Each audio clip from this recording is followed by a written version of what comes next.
Seriously? You're doing the artificial storm experiment? Here? You're not about to go swimming with my most treasured record, are you? You must understand. This record is a vital element of the experiment. And you need to understand that it's a one-of-a-kind relic of rock and roll! Oh, don't fret. I've taken that concern into account. What?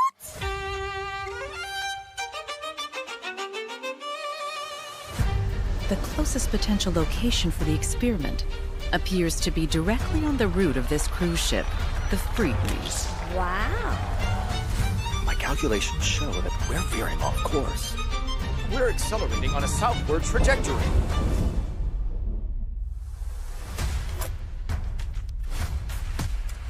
These people are fortunate. Born at the top of wealth and privilege. Miss Grace, please, show us a new way.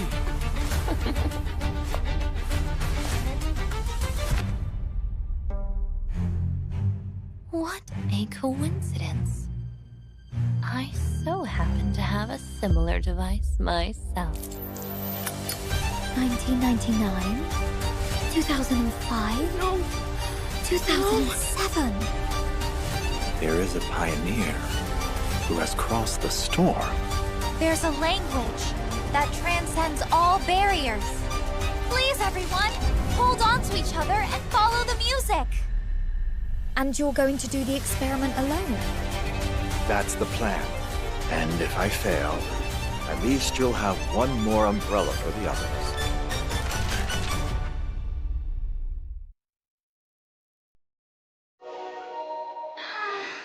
Buongiorno. So begins another beautiful day on our voyage together. Basta! Has nobody ever told you it's rude to tap someone's head like that? If you want to tap something, I can lend you a tin drum. I'm Barcarola, former musical director of the Free Breeze, and at your service. The elders trust me to lead our people, and everyone believes in me. But why was I chosen for this important task? I'm so glad to have you here. No, I mean, I'm so grateful you let me stay here. We're not afraid of you. We'll find our home. One day.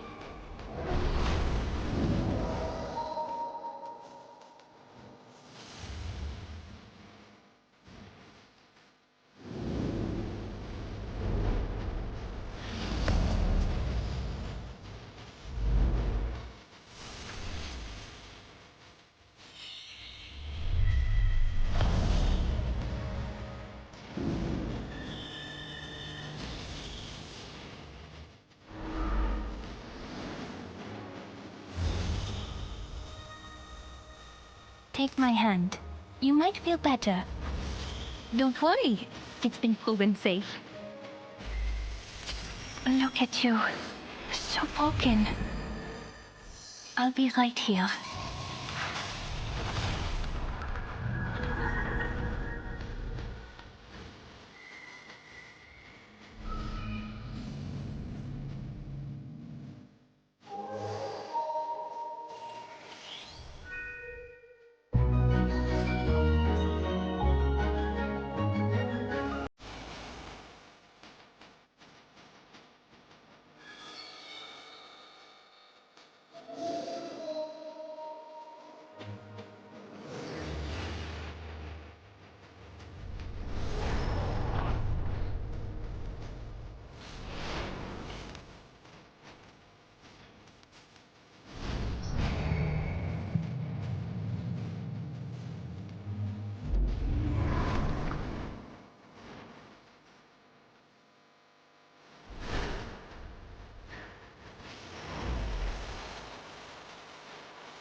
Alright, we are back. Hello everyone, my name is Kajarikudo and welcome back to Reverse 1999.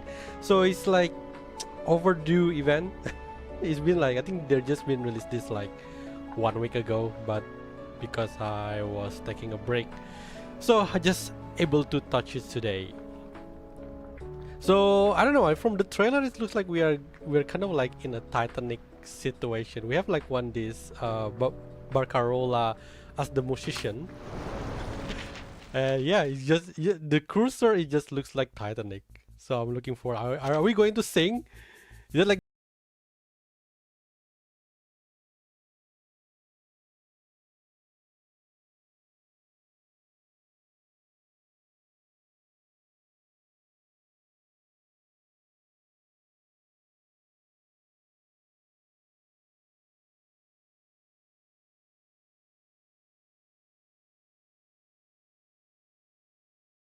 Don't care since. It is sweet of you to be so quiet look at when this. you come to visit. Look at this. But you needn't be Oh so my worried God. about interrupting. I will be I more than stopped happy to incorporate reading your this footsteps since and knocking into my performance. Anjo. Yeah. Anjo I still understand though. Anjo is like really long, but it's actually pretty simple. But since Willow, like until now I still don't know how Willow works. Since then I just kinda stopped understanding. So I don't think I will be using her. You won't be finding any bedtime stories. Hopefully Anjo is still viable. So yeah. Okay, so without further ado, let's start. Let's start. The last evening on Earth. Then sounds like a disaster going to happen. It seems that the storm going to happen because like at the end of the what do you call it? The trailer, that one guy going to let go his umbrella. Why?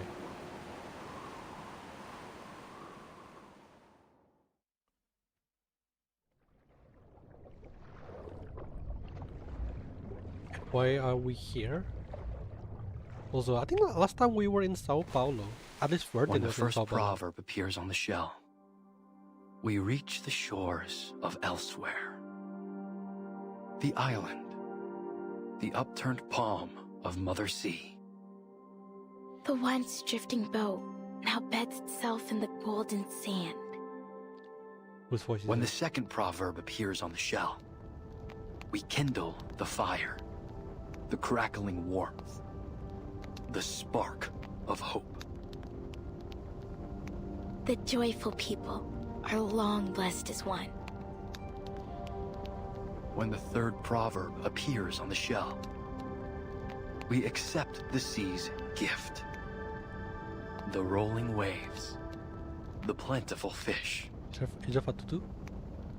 The cool sea breeze cradles us. When the fourth proverb appears on the shell, we face the test. The salty tears, the longing gaze. Beyond the sea, I find no home. Beyond the sea, I find no home. Seems like a cult.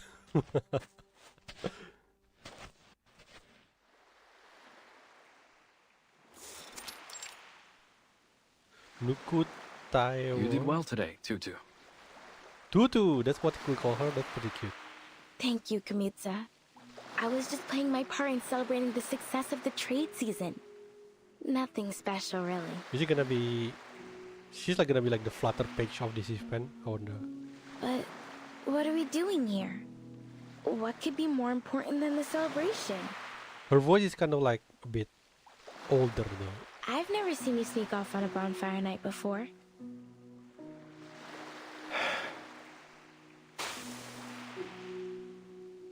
Tutu, do you think you and your friends could fix up that old ship? I know you're close with Toa Solane and the rest. They always make sure their first vows go to you. I'm sure they'd be happy to lend you a hand. And the elders like you too. I've heard many of them say they'll leave their spirit shells to you. So you can win their support too, right? Whoa, slow down, Big Chief.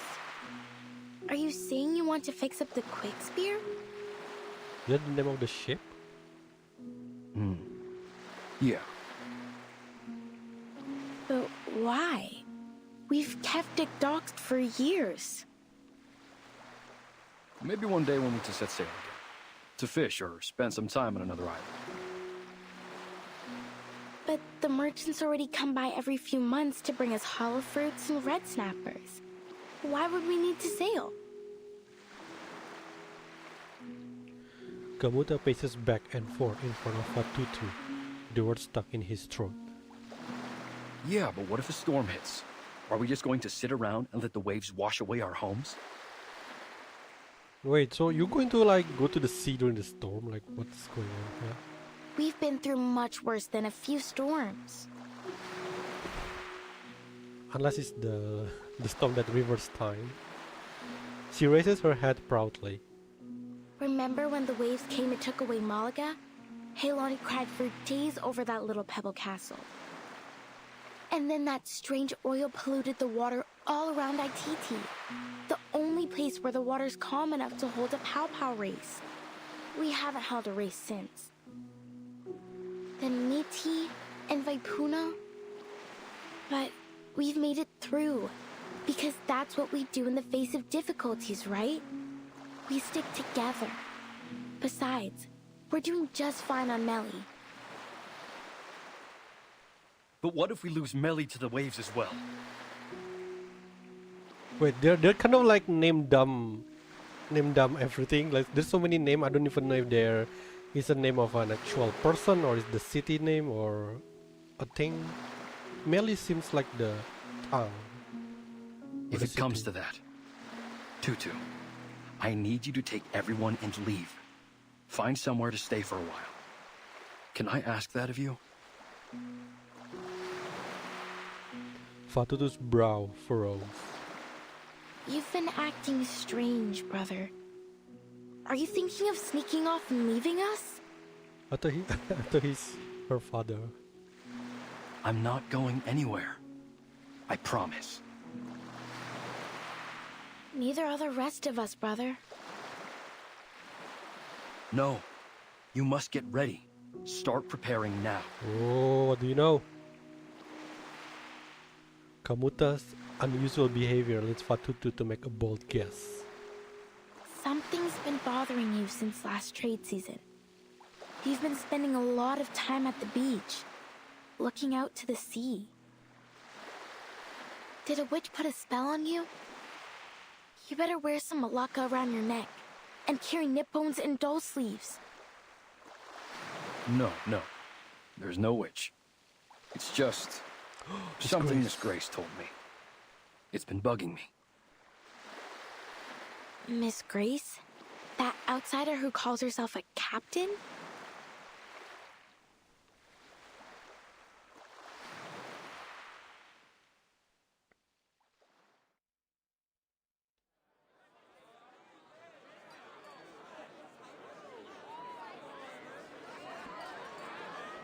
With the singing of the Nukutai, the trade festival slowly comes to an end. On the beach, the Nukutai bid farewell to their guests in 2s and 3s, enjoying these rare moments of leisure. Is that an I actual don't mean to tribe alarm you, name? Mr. Kamuta. But 3 months from now, Melly will be devoured by a tsunami. She stands nonchalantly, as if discussing something insignificant. Miss Grace, don't say such nonsense. Who start conversation like that? You're welcome as a guest, but that doesn't give you the right to spread fear among my people. What if I told you that the sinking of Malaga and Vaipuna wasn't entirely caused by the tsunami, but there were other factors at play? Why is the Manus all look so hot? It is true that the tsunami sent them into the sea. But long before it struck, foreign military forces had been eyeing the islands for their strategic value. Zeno. Those rumbling sounds. They weren't thunder?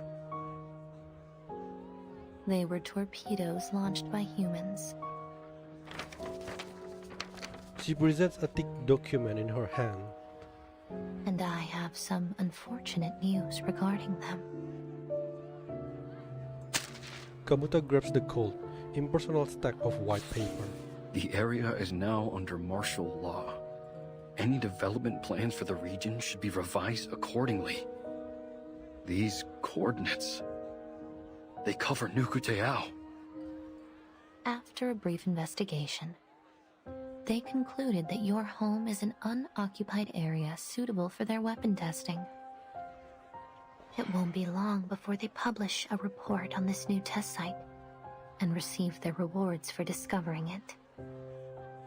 The veil of nothingness was cast by our ancestors to protect us from the outside world. I never thought it would put us at risk. As chief, I must bring this to the attention of my people. Perhaps it's time we remove the mist, but without it, we'll draw all kinds of attention. Kamuta clenches the report tightly in his fist. Miss Grace, may I borrow this document? My people need to see this. Be my guest. But you'd better persuade them quickly. Why's that? As far as I know, they're looking to expand the test site. It's on their agenda now.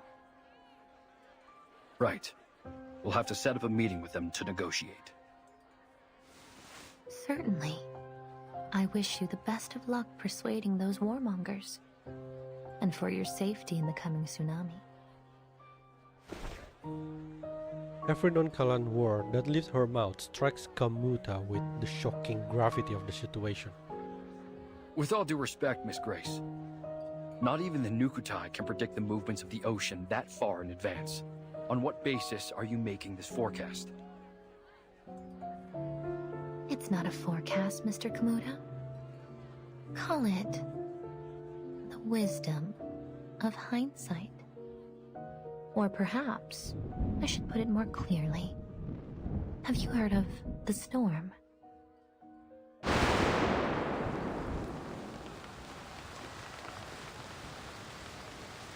Kamutza! Kamutza! Brother! Oh no, it's happening? Oh shoot, oh no. The rain's getting heavier! We must go inside! Rain blurs Kamuta's vision. He stares into the distance, his eyes widening as the floating waves roar toward the coast. The sea level is rising. It's the tsunami. It's happening.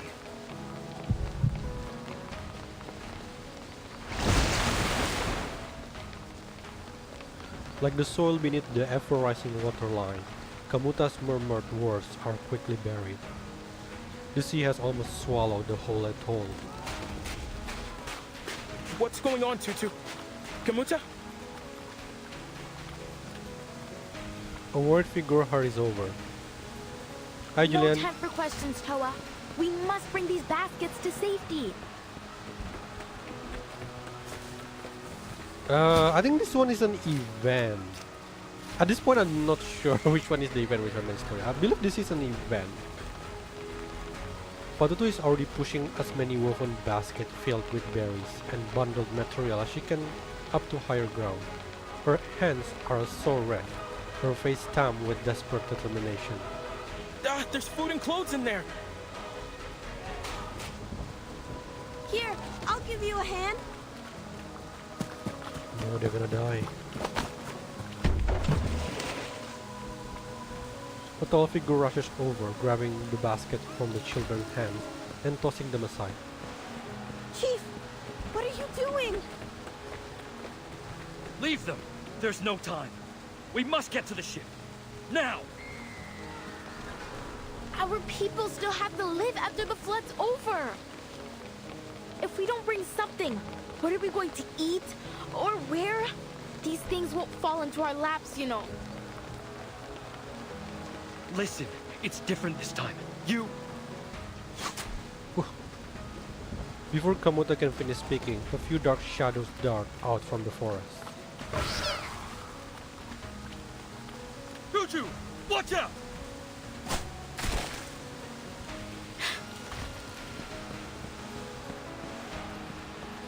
A row of sharp claws grazes Kamuta's back.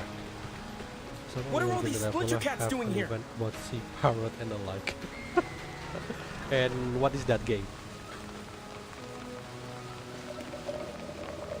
Like currently? The endless search of critters start to create an even greater panic. These aren't just splinter cats. Are those Sarmatian sea snails? And crabs with ghost faces? I've never seen them all come out together before. What kind of storm is this? In the flashes of lightning, doubt and worry flicker across the Nukutai's face. They can sense the coming tsunami. Come! We need more hands to drive them off. Understood. I was gonna run away, but where?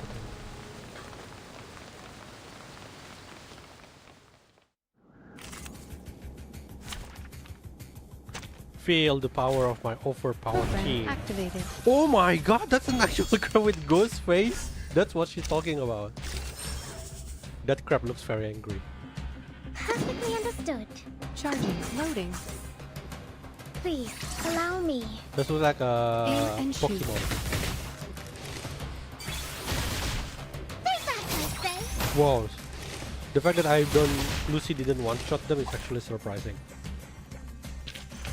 And now to return to my long-term mission. Did they increase the Rest. difficulty or the HP? I haven't logged in to River Thunder for a while, but it is true we have 7-star character. Really? I don't even know. And there is an upgrade for older character, but 7-star I don't think. Maybe in CN? Oh shit, what was that? The fleeing critters surge like the tide, scattering the Nuktai. Many are left wounded. Go! All of you! Now! Everyone get to the quick spear! This tsunami, it's the worst I've ever seen. Is it true? Is this the end of Melly? Tutu! Don't just stand there! Get over here! Get over here! From the shot? Leste tu What the hell? Padvala. His Grace! An inky black incantation flashes past her. A familiar face appears at the highest point of the reef. Miss Grace! Grace surveyed the scene, a gentle smile on her face. Seems I'm right on time. She's still here. You're Miss Grace. You should be more careful out here, dear. People of New Kateao, are you ready to set sail?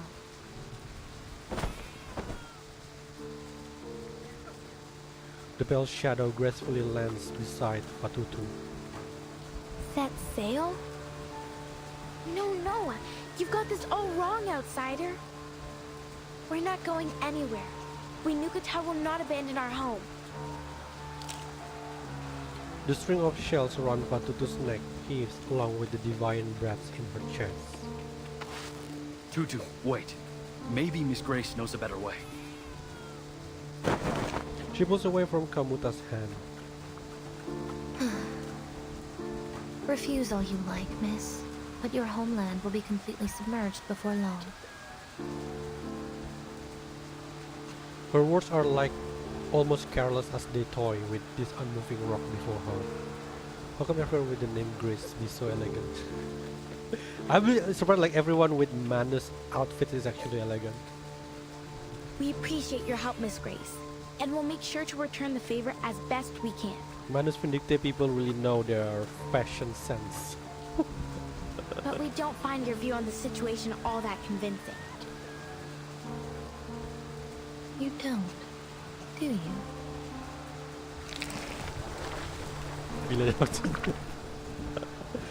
The creature, now bound by Grace's incantation, is pulled before Fatutu. Take a look at this little creature. One of nature's many remarkable creations.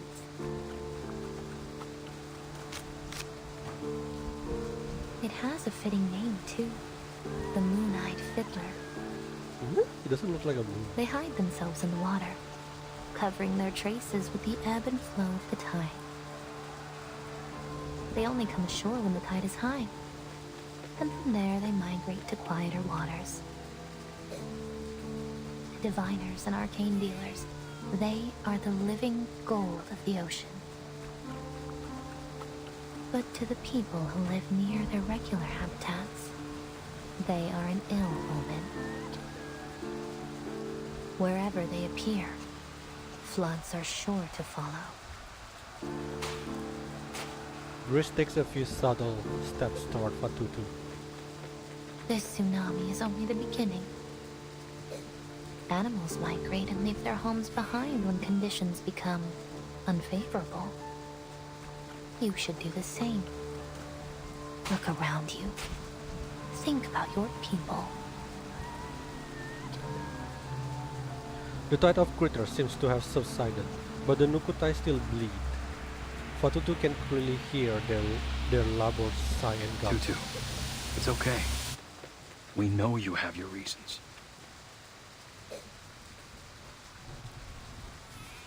Fatutu stands frozen, the sand and gravel carried by the seawater washing over her trembling feet. Tears well up in her eyes as she mottled gray of the sky above seems to merge with the crimson ground below. Do we really have to leave? Grace gently adjusts Fatutu's collar, wiping the rain from her face.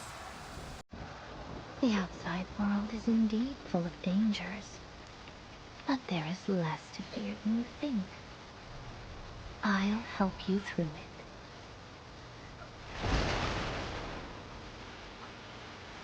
The tide grows more turbulent, crashing against rock and shaking the foundation of the Nukutai. There is a series of crashes as coconut trees fall, and earth crumbles and falls into the sea. There it is, our ship.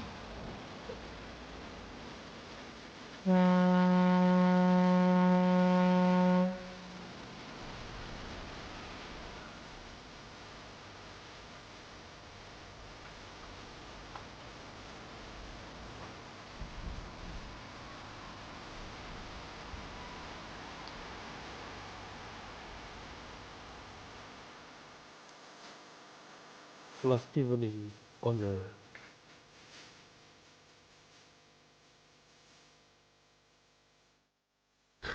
Why does the start is already depressing? Someone just lose their hometown. Oh, Miss Radio. Today's headlines. A new naval testing site has been established in an unoccupied area of the Eastern Pacific Ocean to facilitate future armament research and development. South America is facing a significant economic crisis marked by stagnation, inflation, and rising unemployment. The poverty rate in several regions has reached new highs in the last decade. Do you really have to remind me? Is that what happened in real life also The currently? Ocean Conservation Association is calling for greater attention to be paid to the oil spill near the archipelagos, claiming that the relevant organizations have yet to launch a full investigation into the cause of the incident. The Free Breeze cruise ship is set to arrive in Sydney Harbour later today. Astrophysicists forecast a solar eclipse this month.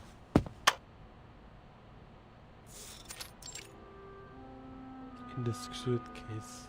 Wow, suitcases have this kind of room? God damn. A hand precisely presses the little green button. And a painful wail follows. Oh, Miss Radio! How could you do this to me? Today of all days? Your bloody alarm ruined my precious holiday lying!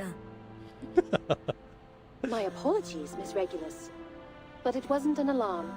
It was the Daily News Why are you having a broadcast. holiday inside the suitcase? The swatted aside Miss Radio seems to have a clear signal. If the morning news isn't quite to your taste, I can offer a variety of alternatives, including programs on literature and music critique, Australian food, and so on. Ugh! No! We are on Australia? Her cry echoes through the room. Sorry, it seems I've caught you at a bad time. Ezra? This is someone that I didn't expect to make a cameo. Ezra, having just peeked his head through the door, immediately ducks back. A one-side conflict seems inevitable. But please be careful, Miss Regulus. I know the LSCC encourages us to examine machines like Ms. Radio, but I don't think a violent disassembly would go down so well. Regulus gets to her feet. Violence? If there's any sort of violence in this room, I'm the one receiving it. Where's my justice? Well, I'm afraid justice might be slow to come.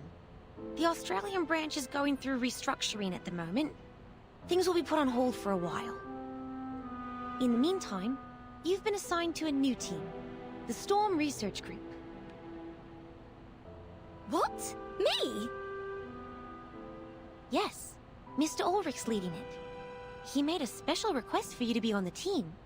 He's looking forward to meeting you in person.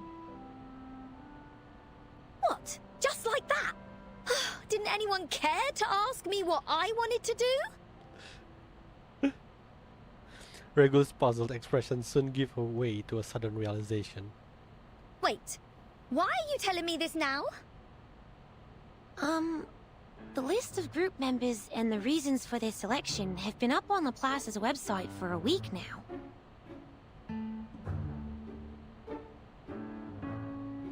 And today is its official founding day.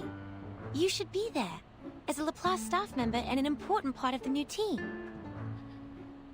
Huh? Hold on a minute. As far as I'm concerned, I'm still on Team Timekeeper. Goodbye, Regulus. And, more importantly, I'm still on my time off. Good to see that you actually paid attention in our last group meeting, Regulus. The owner of the suitcase, Regulus' savior, the Great Timekeeper, arrives at the door. Vertin! Oh, thank God you're here. Go on, tell them I'm still on holiday. The fast-droning pirate is hoping for a life preserver. Sorry to break it to you like this, Regulus, but today's our last day off. Is that even allowed? You can't be serious. Of course I am. Also, Mr. Ulrich has invited us to attend the ceremony in Laplace.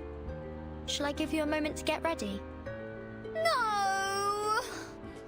That I will say too if somebody just disturbed me during my holidays. Regulus is just so relatable.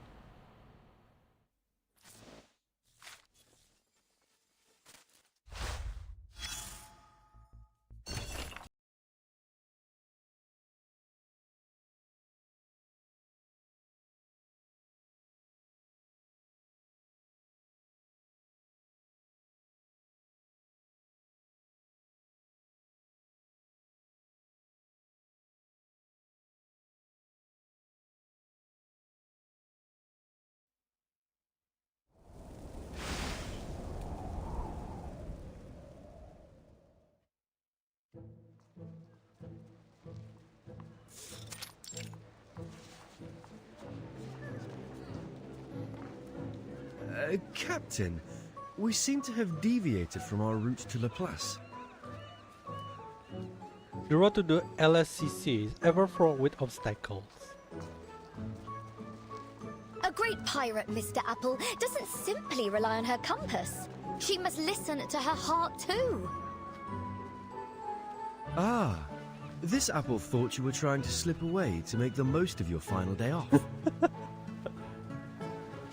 Well, that too. Like Odysseus returning victorious from the Trojan War, Regulus nimbly dives into one vortex after another. Come get your sucker-out whiskers all the way from Brazil. Perfect for brewing a chill wind elixir. Only 185 sharp odontes. That sounds expensive. See anything alive? You won't find a better price anywhere. This is a good price. Do you have more of this stuff? Show me everything you've got. Captain, might I remind you that Miss Sotheby is not traveling with us at this time? Wait, does it mean that Sotheby always paying for us? 10% people lost because they're not following compass. Imagine we don't have Google Map. The temptation before them seems to be endless.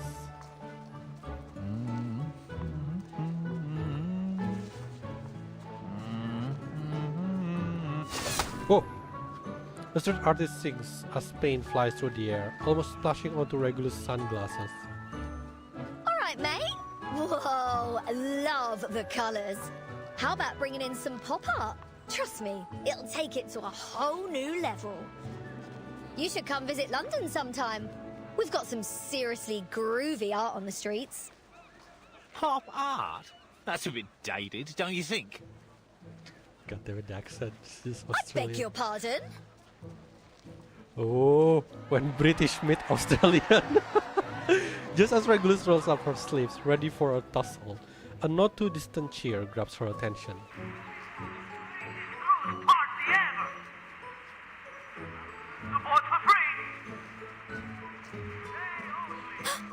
Oh wait, I just remember. So okay, if I'm not wrong, last time the Uluru game is going to be held on Australia, right? God damn, I forgot the last event. Yeah, so it kind of makes sense why we are in Australia now. Did you hear that? We better go over there and check it out, Mr. Apple. So it seems like somehow related then. What is it? Could it be Manus Vindictae? Hi, Darnie. Miss Verton Welcome. did caution us against the Manus followers we might encounter in Australia. No, it's something much more important than that. Oh?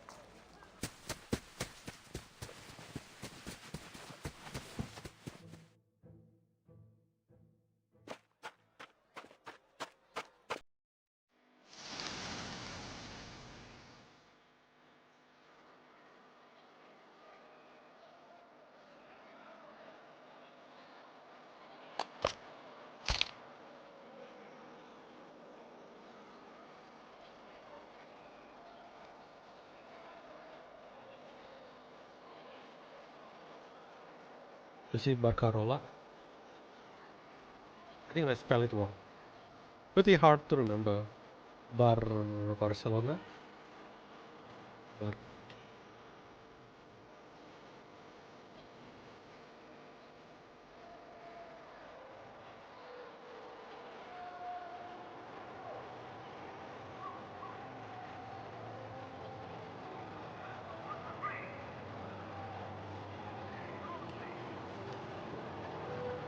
Ladies and gentlemen, welcome to the greatest sail-away party in all Australia.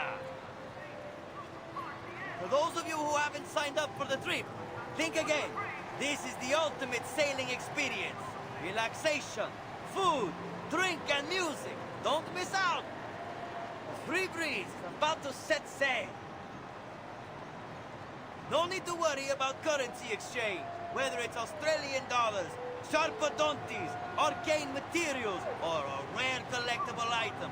All are welcome in exchange for a ticket of equal value. Oh great, I think my Yu-Gi-Oh card can work in here. A small price to pay for an unforgettable journey with the talented multi-instrumentalist Barcarola and her fantastic crackling box. You just grow louder and louder. We've also prepared a little gift for our most enthusiastic guest. A free cruise ticket! Oh. That's what I'm talking about. Is she planning to run away? This apple should have known better. Ladies and gentlemen, the party starts now! Put your hands together for the enchanting Miss Barcarola and her captivating melodies!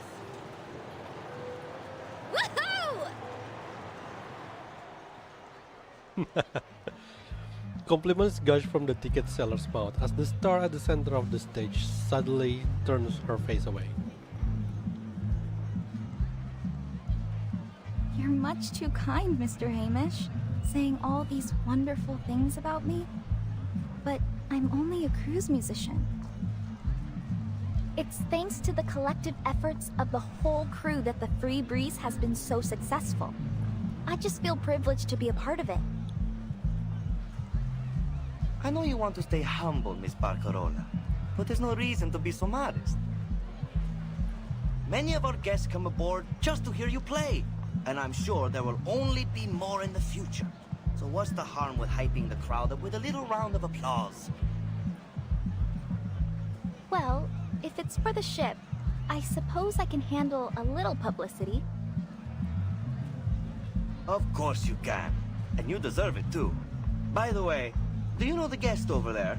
She's very, enthusiastic. Is that Regulus?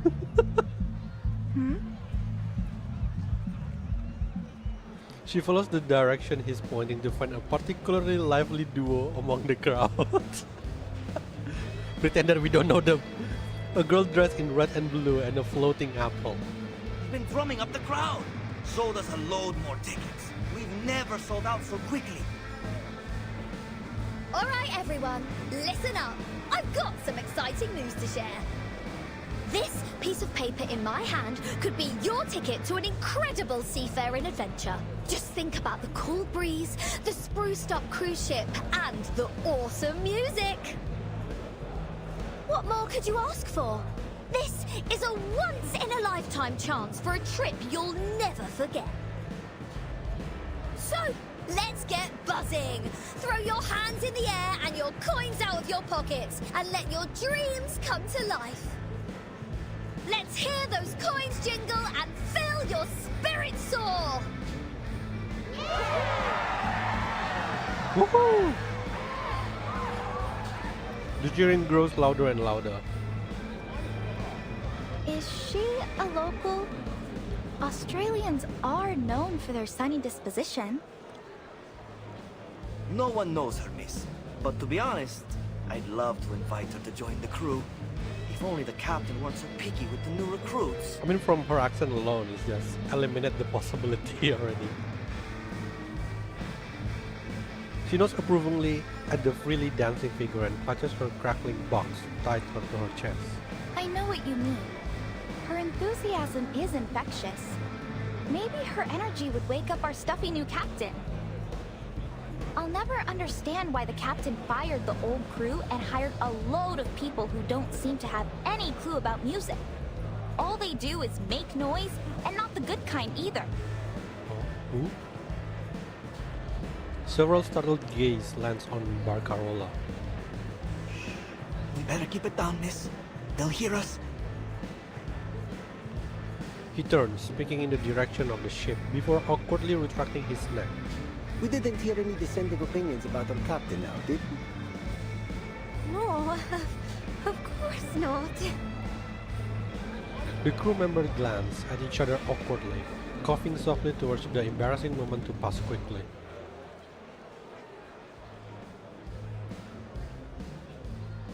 Guests come and go, and the melodies continue one after another.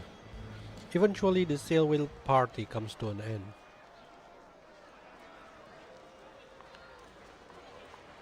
Captain, if I may, perhaps it's time we made our way to La Place. Come on, Mr. Apple. The crowd's going crazy for us. Can't you see how close we are to winning that free ticket? I suppose you're right, Captain. But the crew seems to be packing up for the day. They what? Regulus quickly intercept the cruise team before they can make their way back on the ship. Oh, can I help you? I'm afraid Miss Barcarola won't be signing any more albums today. What about my free ticket? Wasn't I the most enthusiastic guest tonight?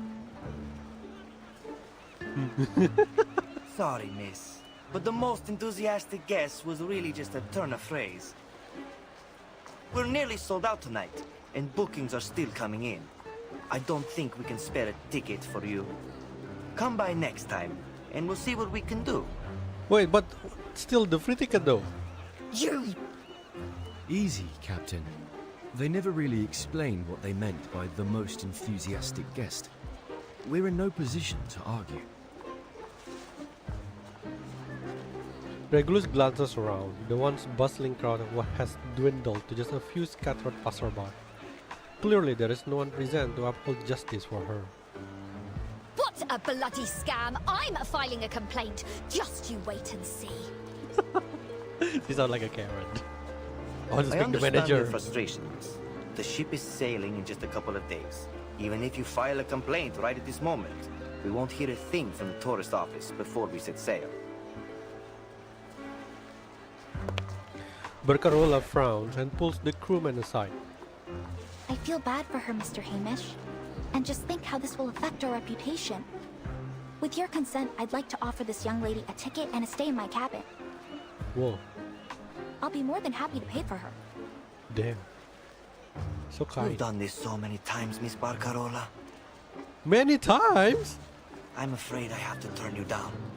You know the new captain won't exactly be thrilled to have a freeloader on the ship. But... I mean, because of Regulus, the ticket sells more, isn't it? So show some gratitude. Regulus barges between the two muttering colleagues. So, how much longer do you need to think up an excuse? All right. In view of your outstanding enthusiasm, we offer you a special gift for your help with our event. There. Thanks for your support. A stack of souvenirs is thrust into Regulus' arms. Dejected sister. Barcarola pulls out a marker and cries out after her. Wait!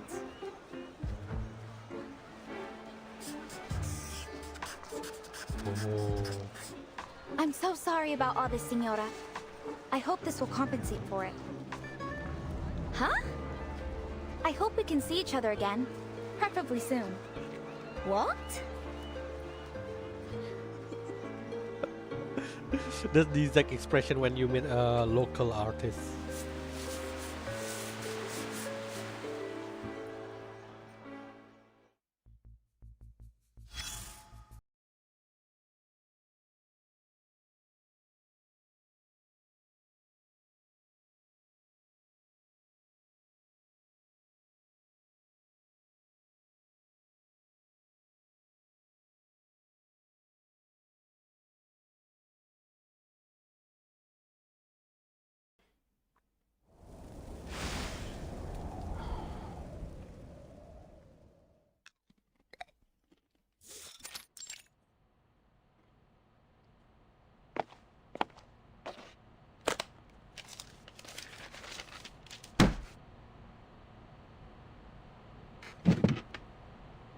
The glass tank leans forward, the ferrofluid rippling around inside it.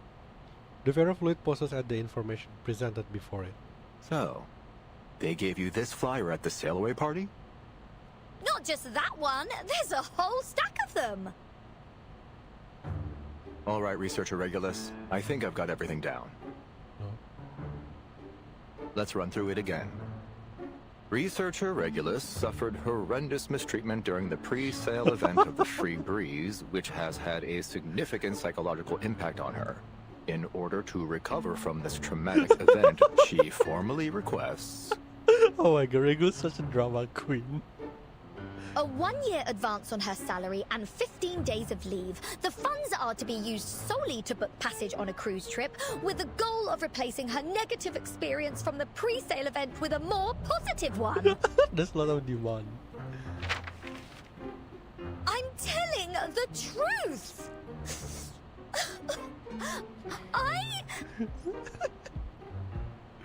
The ferrofluid remains still for a long moment. I can see that bottle of artificial tears in your hand, Regulus. Please put it away. There's no need for dramatics. Thank you, Ulrich. I knew there was a soft spot underneath all that metal. Not so fast, Regulus. I never said I agreed to your request. He got a cross mark on his face. No? Why? I'm a researcher just like anybody else, aren't I? Shouldn't Laplace be looking out for my well-being? Regulus? Ooh.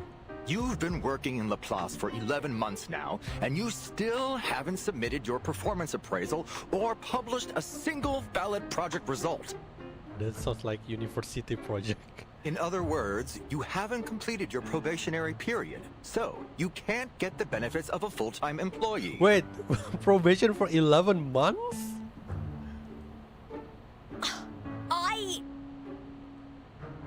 And to top it all off, you didn't even show up to register at the first Storm Research Group meeting. The question is why you put Regulus to the research team though? She's not the researching time. In the face of such overwhelming evidence, there is no room for rebuttal. Well,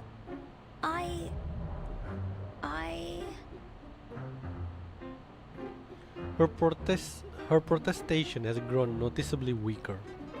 Please save me the excuses. There's still a chance for you to turn things around. You can take another assessment. We'll use the results to make up for the assessments you've missed. It'll be crucial for your performance review and, consequently, your employee benefits.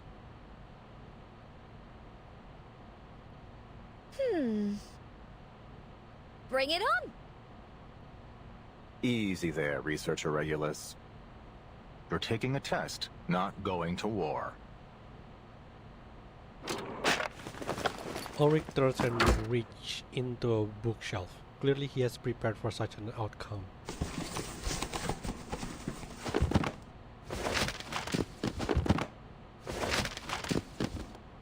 Document after document is pulled from the bookshelf and placed on the table until Regulus can no longer see above them. I thought you said it was just a test. I did, and I meant it. This is just some light reading, for you to reference during the test. And this is the test. The numbers on this paper may appear random, but they're actually an encrypted code. Your task is to figure out what the message is. Oh my god. You can use the computer to help you, and you might find some useful books and papers in the second drawer on your left. The instructions for the computer and a guide on how it works are all in there. Given its difficulty, there is no time limit for this test. Best of luck, Researcher Regulus. I think she needs more than just luck. He exits, leaving Regulus to her mathematical prison. You better keep your word, Ulrich, or you'll be no different than those sailors. At least they didn't torture me with maths. Lend me your strength, Brian May, Jim Morrison, Frank Zappa. Oh, God! I guess she's so relatable. How much time has passed? Regulus has lost all the concept of it. Math makes you crazy. Endless numbers dance before her eyes, spinning and blurring together. It's like she's descended into some kind of cursed land of number. You're taking a test, not going to war. Captain, this apple has an impression on this. Maybe you were their target because you are an irrational number. Is it really a puzzle unsolvable? Are you scared? Captain! Follow me, Regulus. Best of luck, Researcher Regulus. You're so neat 37 right now. Where am I? Am I? In her days, she brought back to her days in Apeiron. Why is this happening to me? Is this some kind of cruel joke from that Apeiron lot? This realization seems to clear her mind for a moment. There's no escape from those mathematical demons. Somebody! Anybody! Help me! Please!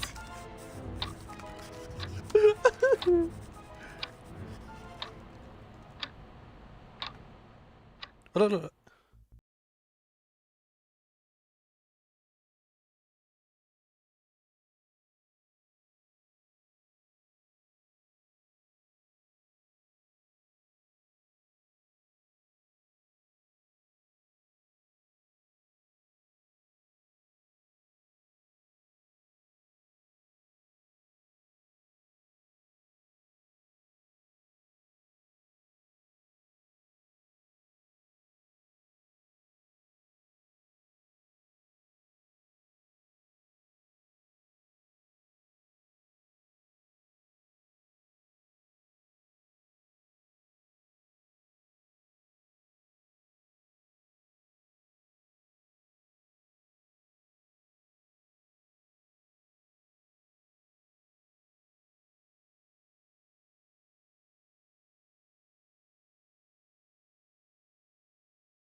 Is that the best you got, Ulrich?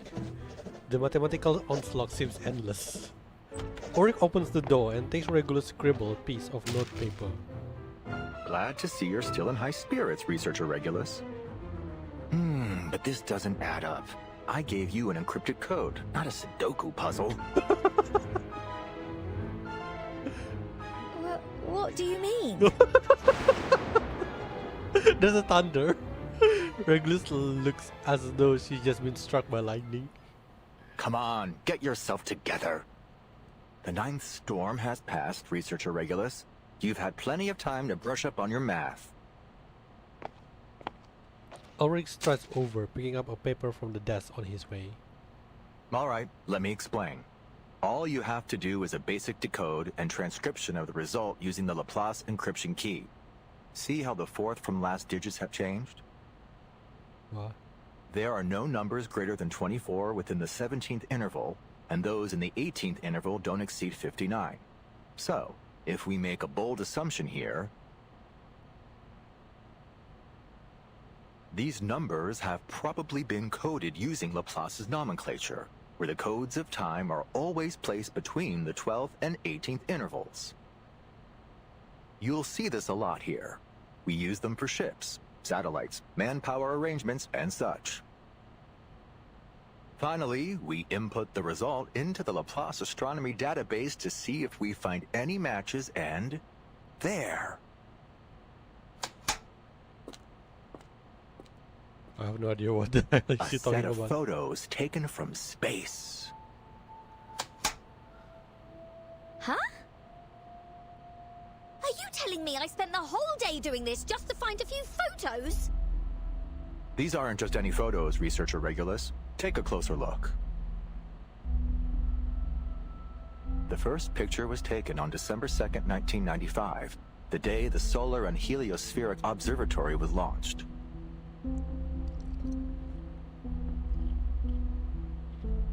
What's with the sad face here? Ulrich continued to deliver a flurry of information. What's wrong with this? What's that expression? The second picture was taken on June 25th, 1997, during a period of sunspot activity. The third one is from November 21st, 1998. It's an image of the first satellite ever deployed from a space station. This one doesn't have an emoji. And the 4th is from December the 28th, 1999. Is that a rugby game? Yes. Looks like it was the last one held in that stadium in Melbourne. The place is just a commercial district now. Her eyes wander off for the next photos, then she freezes. Oh, 2001. But, wait. This isn't right. If you're suggesting what I think you are, then these next photos are... Her eyes widen. Oh, 2003. That's right. From the 5th photo onward, we can't pinpoint their exact time or location, but it seems they involve Halley's Comet, 136199 Eris in the Kuiper Belt, the Uluru Games, and a rock festival. And there are more. Take a look at these timestamps. February 9th, 2001, October 21st, 2003, November 2005. And the last one's from April the 16th, 2007.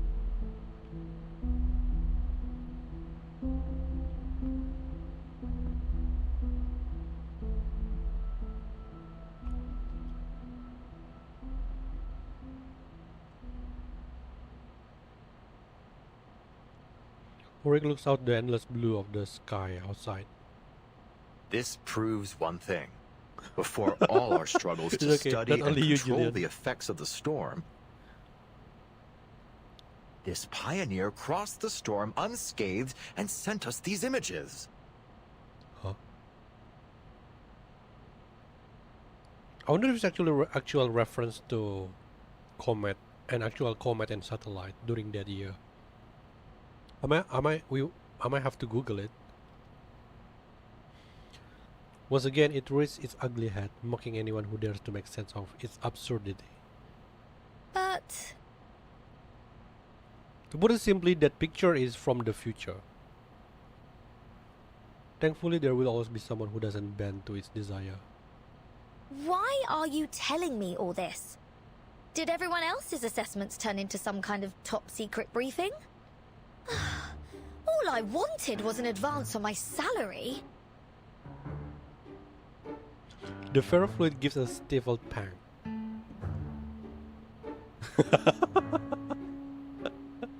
Just for once, could you see the bigger picture here? We've been presented with an amazing opportunity. And all you can think about is your salary? Yeah, duh! That's what's the matter. Ulrich, what world are you living in?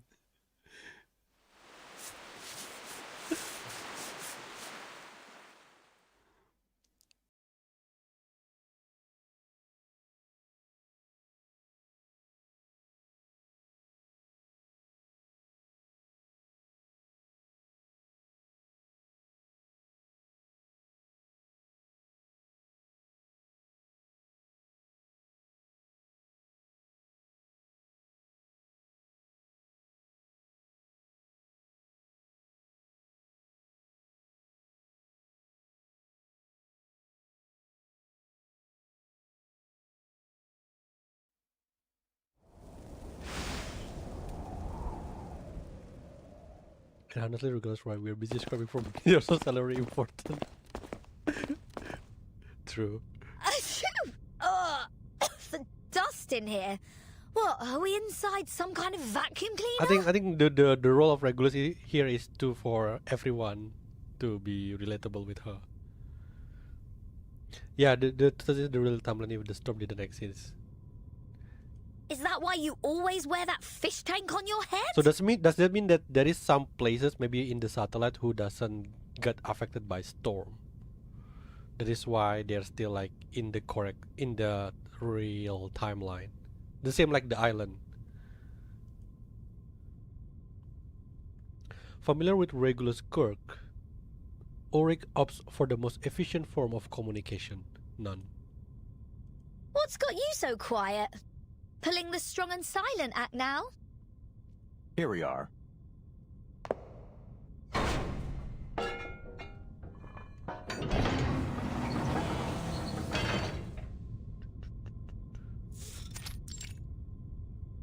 Chronula. This looks so old. The site has been utterly neglected. Dust and debris litter every corner of it. Here? As in... The Laplace launch site in Sydney.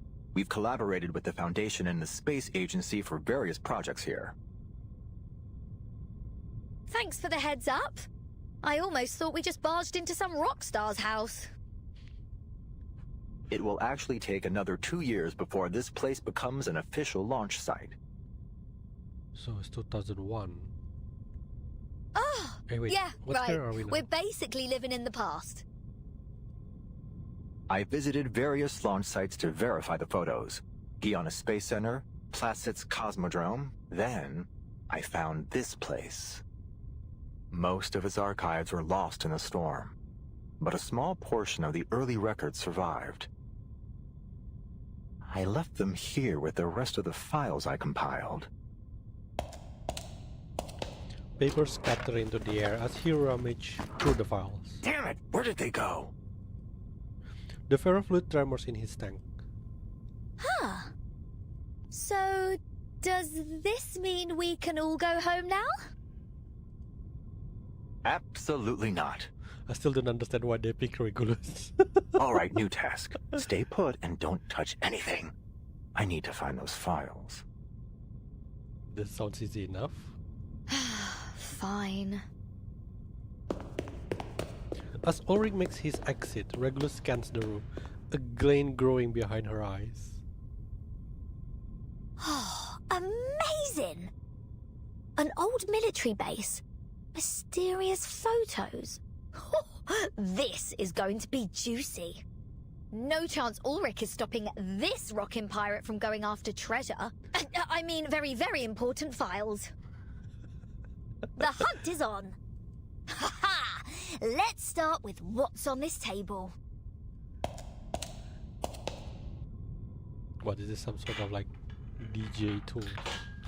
La la la la la la la da da da da da do. I love Regulus' voice actress. I almost forgot. Can't go treasure hunting without some music to rock out to. Turning the knob, she powers up the amplifier. Woohoo! The world belongs to rock. The vibration reached Ulrich, causing the ferrofluid to ripple. Even the desk is trembling. Damn it! I forgot to tell her to keep quiet. Eh? Who?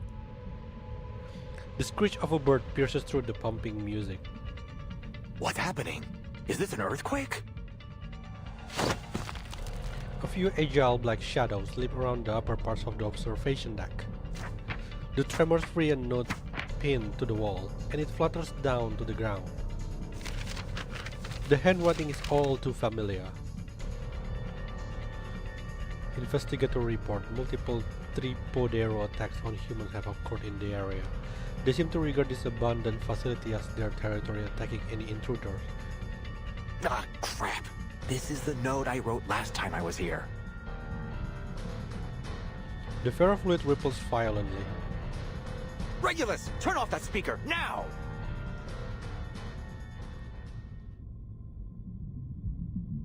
I don't think she can hear it.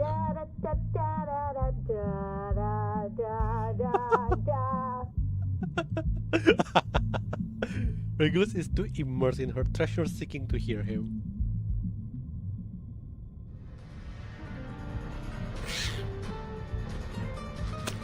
Ooh.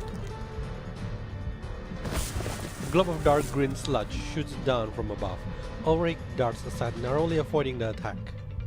For fuck's sake! For fuck's sake. I knew I should have upgraded my memo module! He looks to the observation deck. There is Regulus gleefully twisting to the music. Calm down, Ulrich. You're a leader. It's part of your job to clean up after your team. Now suddenly he misses Lucy. He looks over the priceless equipment around him and sighs before ducking through the emergency exit.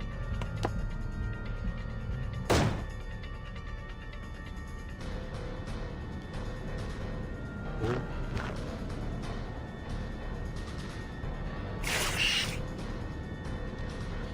The Tripoderos follow in hot pursuit.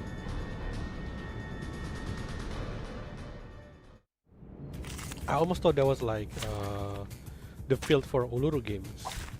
Embrace rather than resist.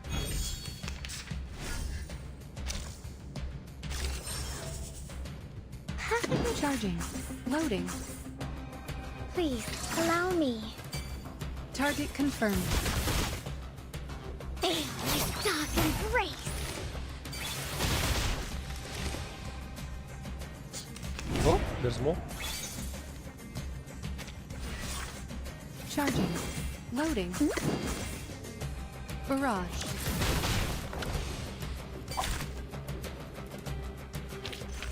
Now, to preserve this memory.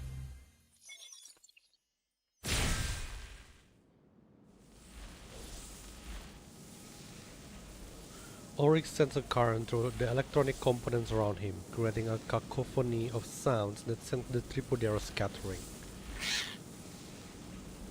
Flux! Flux! Finally it's over! That lightning effect actually really cool. Ulrich stuffs the last piece of damaged equipment into the recovery bin. Then he climbs back through the window. He is visibly... What?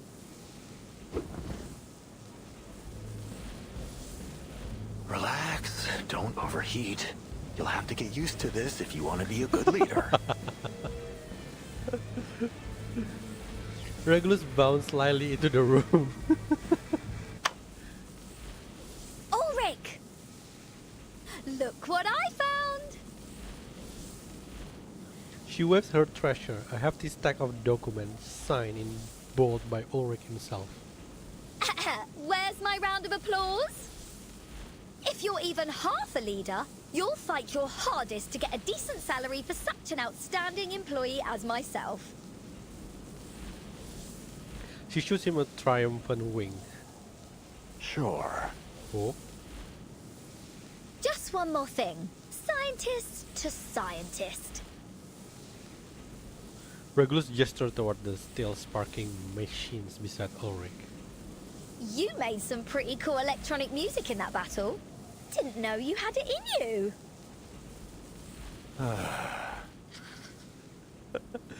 Ulrich lets out a deep sigh, deciding to avoid any further arguments with his team member. Here are all the files related to the satellite. Look them over, Regulus. Do we have to go through all this right now? Why? Is there some even more juicy stuff in them? For you, it might be.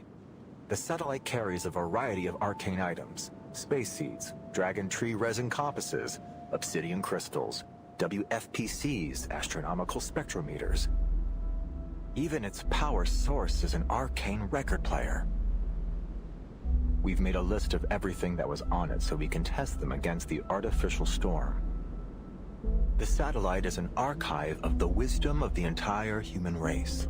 It somehow survived multiple storms.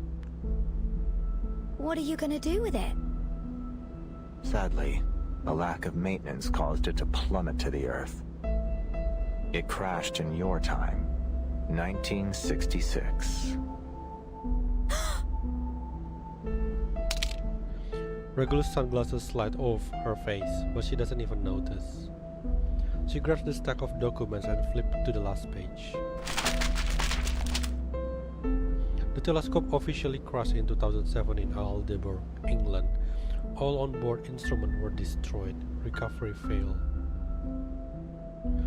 Regulus Space Telescope project report as above. The telescope project was named after a record that was on the satellite, which also happens to share your name. This is why they picked Regulus? Regulus? Regulus holds her backpack tightly to her chest, its pockets full of treasures. She flips through a series of records, her hands trembling. Don't tell me it's the same record. Finally, she finds the treasure she is looking for, a record identical to the one depicted in the documents. It's from the 1966 Aldeburgh Crater Music Festival, an accident from the past. And her all-time favorite. My little thing. It was the record on the satellite. Yes, that's the one. Wow, you've kept it in great shape. So, this is the key to braving the storm? It might be, amongst several other options. I get it. That's why you wanted me on the Storm research team. Finally, this makes sense. I've been asking that. Not just that. Oh, there's more. I've read the Appear on Island reports. You demonstrated some serious talent with the series puzzle in that cave. And you've faced more storms than the majority of the Laplace staff. What puzzle? I completely forgot. We're not working together for a couple of research papers. This is about the survival of everything on Earth. We need all the help we can get, including yours. Then this is when experience matter more than academic. Regulus falls into an uncharacteristic silence. In fact, Laplace even held a meeting with the Foundation to discuss borrowing your record. The Foundation suggested we apply for an item transfer order under the Artificial Storm Project and let the Timekeeper take over the matter. Some of my colleagues told me that, according to LSCC regulations, lending assets to the center is mandatory for all staff. The frequency of the ferrofluid vibration is chaotic, like some kind of unsolvable cipher. But... Alright. Let me be honest with you. I'm not comfortable with taking your record by force. It's yours after all. It's your choice what you do with it. The record was already foreshadowed back in prologue chapter. Shit, I need to read the prologue again. So, here I am. Not as your leader, but as myself. To think that they finally hoping we can find a show the solution that importance. works for both of us.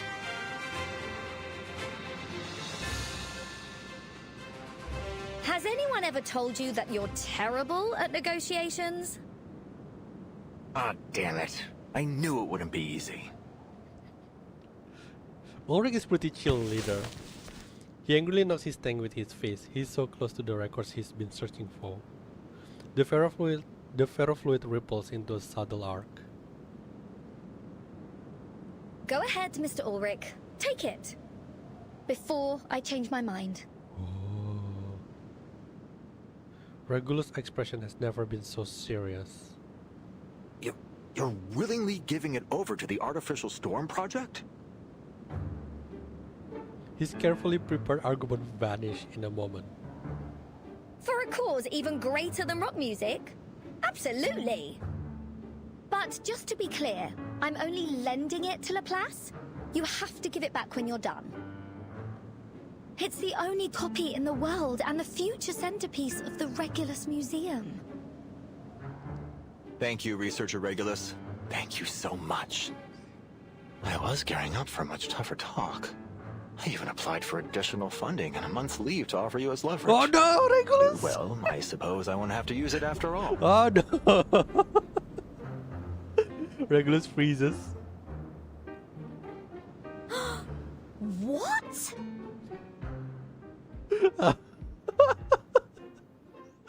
You give it to him too easy. Well, Regulus always unlucky. The suitcase is in its usual harmony. Its occupants go about their business, each busying themselves in their own little world. How many people are there? Timekeeper! Is that Soneto? Soneto, what's the rush?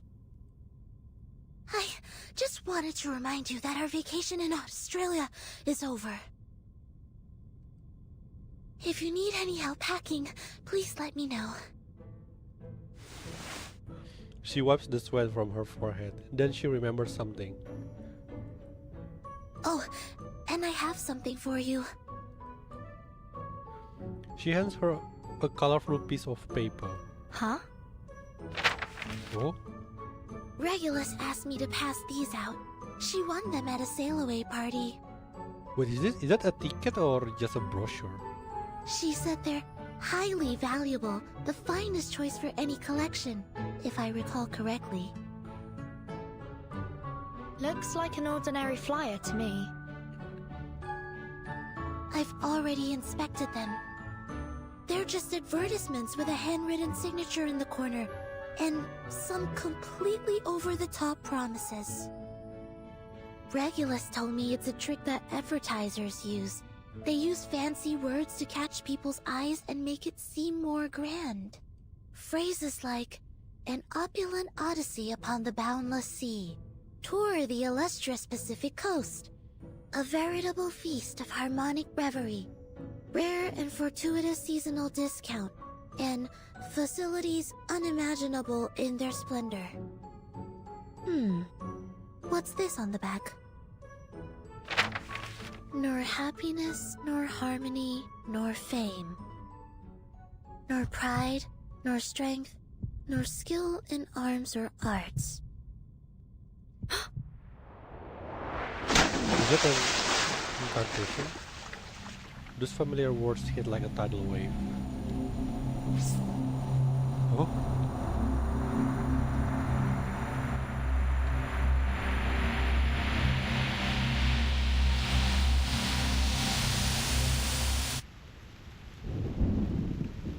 Before a cruel whip, Or was it the song that they sing? man who man would be must rule the empire of himself. In it, must be supreme. PTSD it's true. On vanquished will, quelling the challenges of hopes and fears. Being himself alone.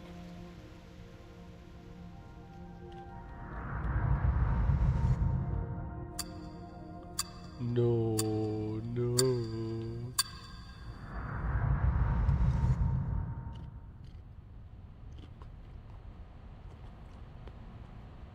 She recoils in shock. The flyer falls to the ground. Is everything alright, Timekeeper? This is a poem she once knew intimately. One that had been held by countless young hands and flowed gently through equally young voices. In the tree hollow in the square, in the outdoors. Sinetto, change of plan. Oh? We need to contact the Foundation, now.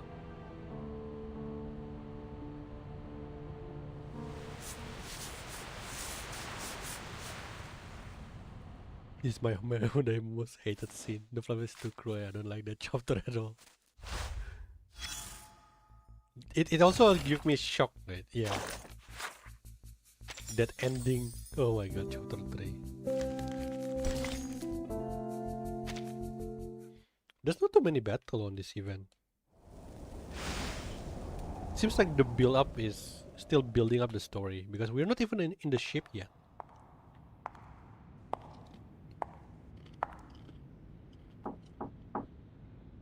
Good afternoon, Mr. President.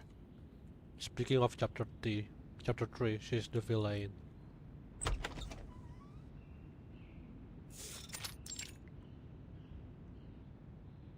May the peace be with us.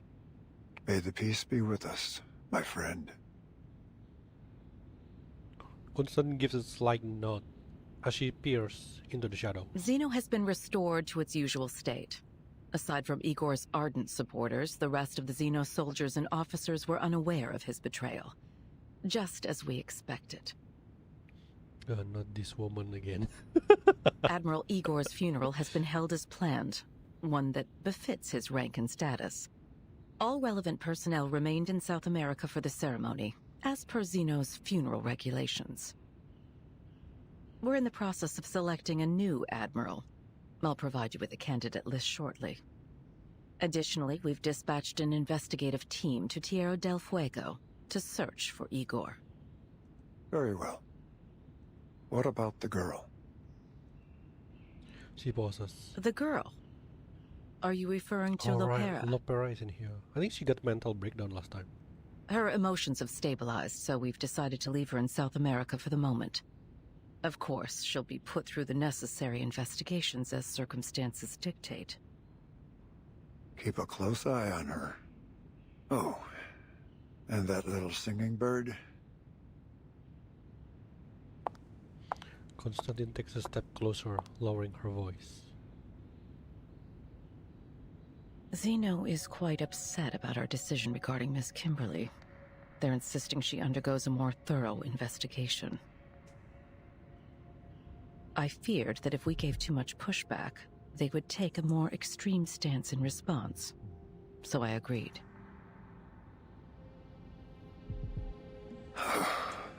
Those soldiers never budge. Of course, Zeno agreed that the investigation would be done under the supervision of the Foundation. If nothing else comes up, she will be put into the Timekeeper's team and granted the same rights as the other members. Yes, please. Good. Don't keep Verton waiting too long. The Zeno piece has landed safely. Constantine gives an eternal sigh of relief. Oh, internal. There's more. Eternal. Madam Z has received word from the Timekeeper. The Timekeeper suspects Manus Vindictae is active again in Sydney Harbor.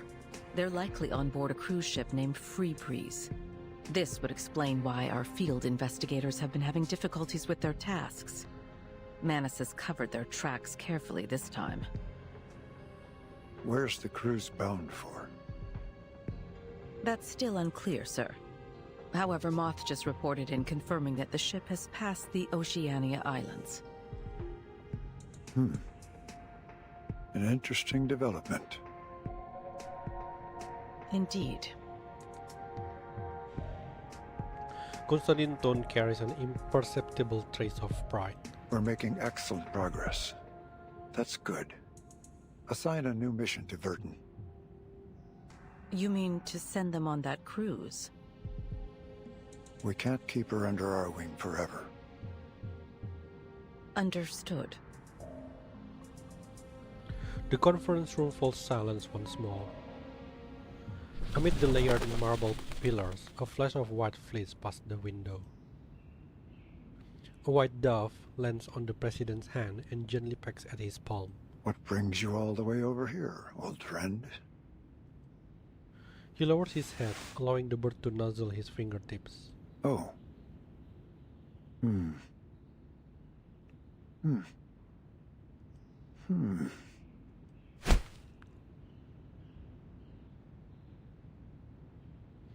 The white dove takes wings, flitting away once more. So, Laplace has requested the Foundation's assistance with the Artificial Storm Project? Yes. Ulrich is overseeing the project and has requested as much asymmetrical nuclide R as we can spare. He's also requested our help in determining the most suitable location for the experiment. I have several in mind that should meet his needs. Constantine involuntarily paused for a moment. The location closest to Laplace's Australian branch is on the sea. Right where the Free Breeze cruise ship happens to be. I see where you're going. However, I do have concerns about how this might disrupt our current plans against Manus Vindictae. Regardless, Laplace will have our full support for the Artificial Storm Project.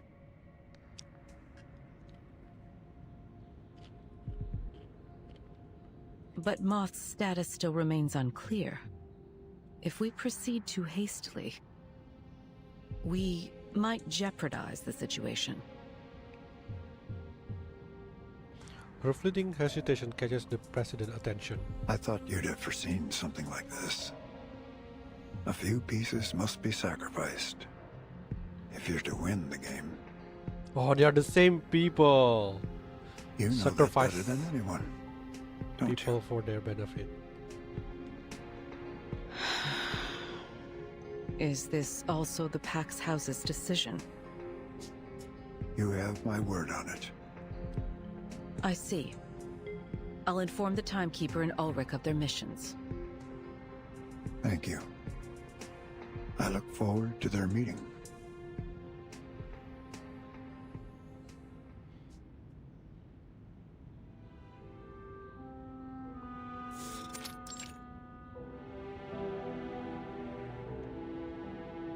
We meet again, Timekeeper. Pleasure's mine, Mr. Ulrich. I've heard good things about your work with Regulus.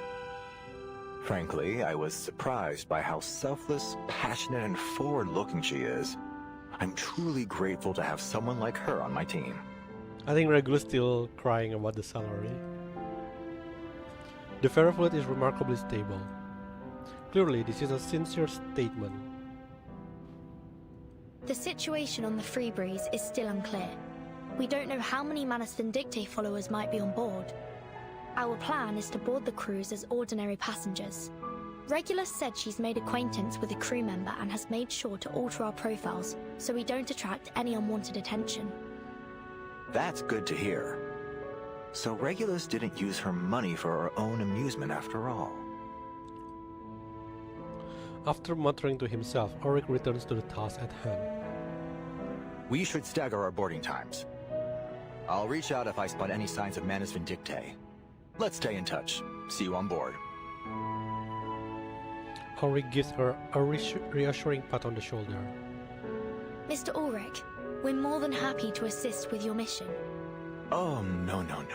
Please don't trouble yourself. Sorry, don't get me wrong. I'd appreciate your help were the circumstances different. But the experiment is still confidential. Please don't mention it to anyone. I'd like to avoid any unnecessary risks or interference. I hope so, yeah. On the cruise ship, we are but strangers. I see. Don't you worry. I have a little disguise for myself too. Ooh, I want to see that. Especially since she never changed for as far as this story goes. She doesn't have a skin, isn't she? Other than the small version of her.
colored clothes. Crowns made of leaves and flowers adorn their heads, and their bronze skin is glowing under the warm light. Oh, Fatutu? They stand in a circle, occasionally glancing around, the shells on their chests clinking together melodiously. That group over there seems unusually uptight. Having absorbed all the adoration of the people around her, Barcarola makes her way over. She certainly wouldn't overlook the curiosity of any of her guests. Oh, those are the captain's special guests. They're from one of the Oceania archipelagos. Nukuteao, I believe. They're probably just a bit nervous. I imagine they don't often find themselves among so many foreigners. After handling the small matter at hand, Barcarola is hurriedly called away by the distant voice of her other guests. Nukuteo. Nukuteo. I read about it in a history of arcane ethnicity back in the SPDM. It's a remote place, and its people hold a special kind of shell at the center of their beliefs. They've rarely made contact with the outside world. It's often been described as a peaceful paradise. I also read that the Nukutai almost never leave their homeland. Why are they here? Tsunami. Their hushed conversation clearly missed the ears of the nearby Nukutai. One young boy strides forward, his chest puffed up in indignation. The Nukutai will never abandon our homeland. Just wait. We'll find our way back when the new era comes. The new era. Though in a foreign accent, these words sounds all too familiar. Oh no, Manus. Toa, that's enough. Tutu told us not to talk with outsiders. An equally young girl stands protectively in front of the boy. But someone had to tell them the truth. I apologize. I didn't mean to accuse you of anything. I was just curious. Well, next time keep your mouth shut. What could you possibly know about the Nukutai? The boy looks about ready to explode. Noticing the outburst, Barcarola breaks away from the other guests and hurries over. Please, everyone, no fighting. I'm Barcarola, the musical director. Is there anything I can help you with? I'll do all I can to ensure everyone has a pleasant experience. Remember that we are trying to not to gain attention. Before she can reach them, a crisp collision of shells stops Barcarola in her tracks. What's going on? What do you want? Her voice holds no restraint in its hostility. Tutu! Alone! Toa, stay back! These outsiders can be dangerous. Dangerous? Have you never heard of me before? Fatutu looks Barcarola over, eyeing the peculiar wooden contraption by her side. Suppressing her curiosity about this unique object, she steadies her gaze once more. Whoever you are, I ask that you leave us in peace. You... Barcarola is lost for words. Clearly, her status as a musical star has made her unaccustomed to such remarks.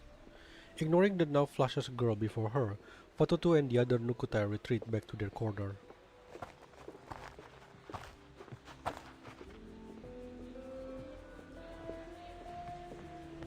Tutu, thank the tides you came. I wasn't sure what to do. So are we going to take Miss Grace's offer or not? She promised it would bring our islands back. Toa casts a fierce glare at Fatutu. Enough, Toa. These outsiders don't need to know why we're here. And stop mentioning Miss Grace. Could draw unwanted attention. But what's there to hide? There's no shame in wanting our home back. If we don't stand with Miss Grace, we'll lose Nukuteao forever. I want to go home too. Probably more than anyone.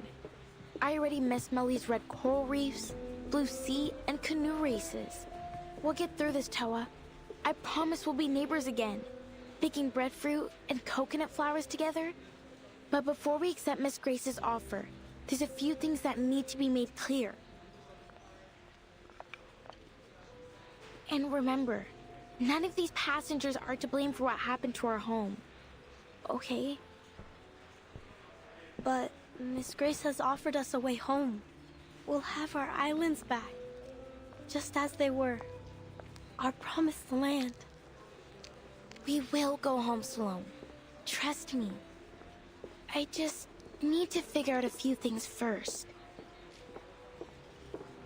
Starting with this wonderful new era she keeps talking about.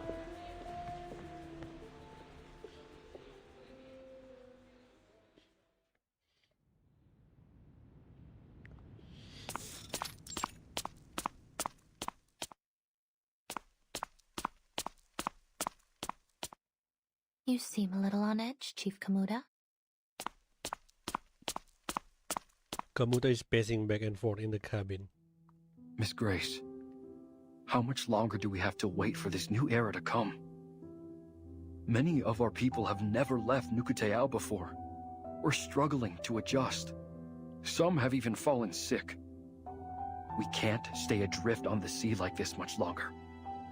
Our spirits are low. The shells of some of my people have begun to crack.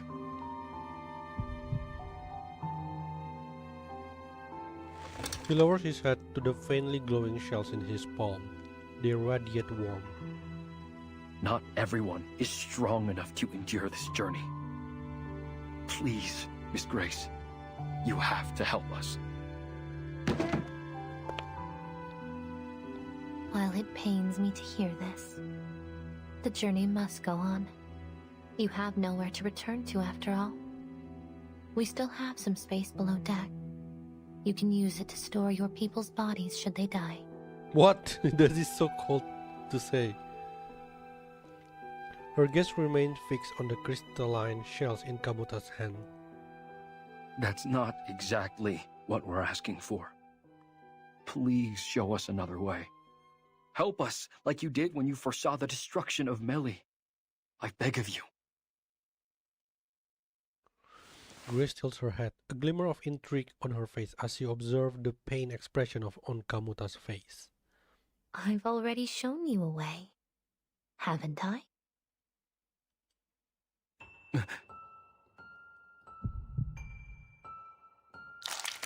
A sudden pressure swells in his chest as a sticky black liquid suddenly drips onto his skin.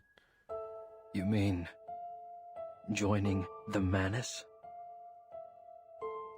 But the Nukutai haven't had a conflict with anyone for centuries. That's why we hid ourselves away from the world.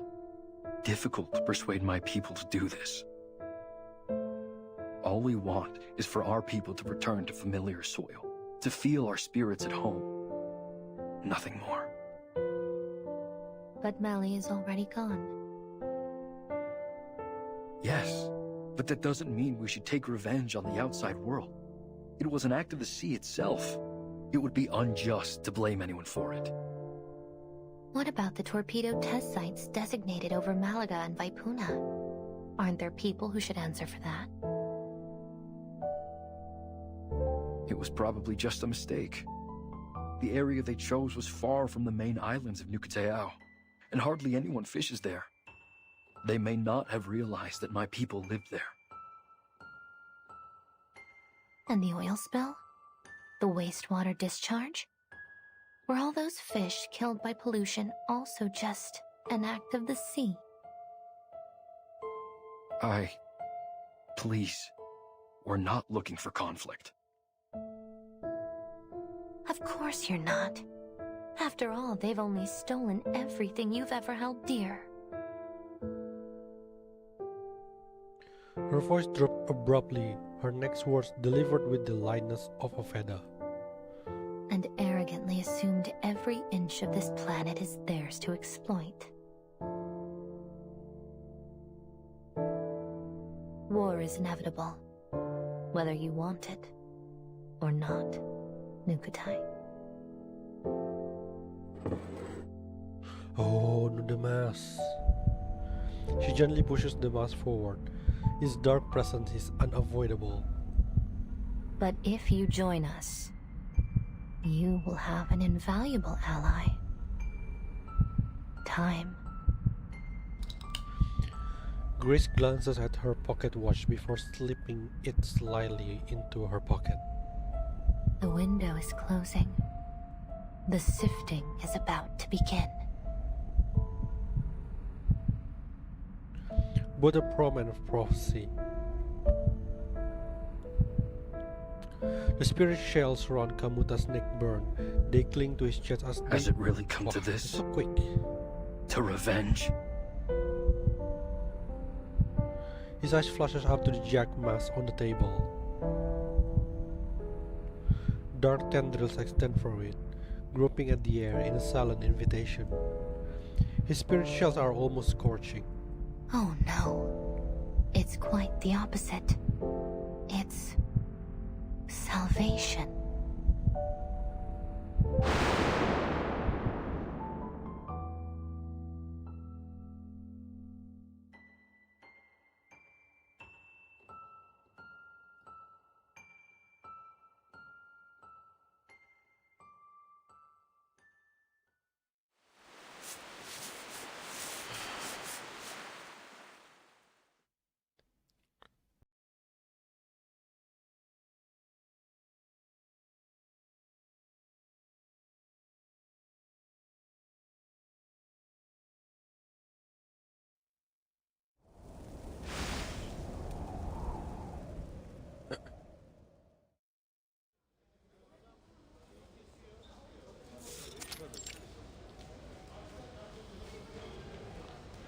The main hall is packed with people, yet there is no music to be heard.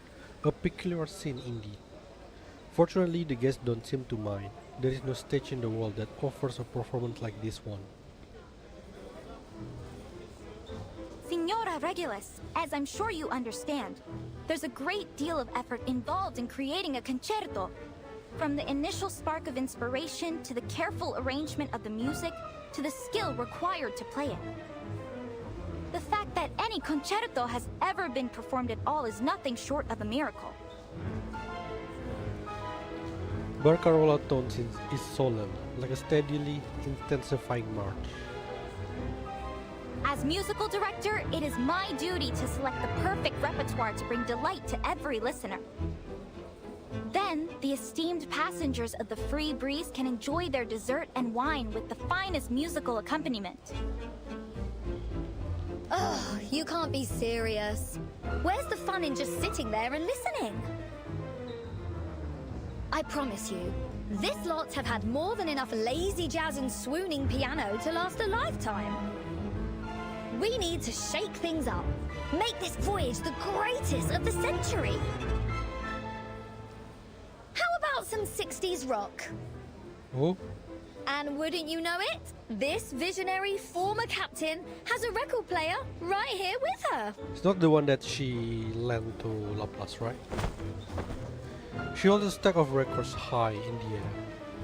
All right, people, let me hear you cheer. Music is freedom. It should stir the soul anytime, anywhere. Stop, Regulus! I'm the musicista here, not you! Barcarola cheeks flush red. The audience claps, amused by the antics on stage. A small flower-adorned girl sits discreetly among them. These outsiders seem so full of life. They're nothing like what Miss Grace described. Full of hatred and hostility. Fatutu remains alert, her eyes fixed on the stage. This is my performance. If you really must share your music with us, then perhaps you should go to the captain and apply to be a cruise musician like me. With all due respect, Miss Barcarola, the point I'm trying to make... This is like roasting battle right now. Between two musicians. ...is that only a DJ knows what the crowd really wants. Before Barcarola can protest anymore, the cunning little lion presses the play button on the record player. Whoa. In a moment, all the light on the ship have gone out. Regulus had no idea her record player could produce such effect. She caused a blackout. Huh? Did I just shoot lightning bolts from my fingertips? Oh, there's lightning bolt. Of course not. Barcarola finally managed to wrest the microphone from Regulus' hand, but the far more pressing issue than the content of the concert now faces them. Amidst the darkness, this content quickly arises. Verdammt! Who's stepping on my brand new leather shoes? Will you please watch yourself? I was just about to say the same thing. Just let go of my jacket, moron! Could you all keep it down? I'm going deaf here. Oh no, my wine! And the cheese platter! The clamor of irritated voices quickly fills the space. This could turn to total chaos before long. No, I can't let that happen. I must go check on the master switch. What? Barcarola pushes through the crowd as she scarves a path to the power room. Hey! Miss Barcarola! Why don't you play your music Please to let calm me through, them Signora down? Elizabeth. Unfortunately, the guests can't tell a musician from a mechanic through the darkness. Barcarola, where are you going? Let me give you a hand.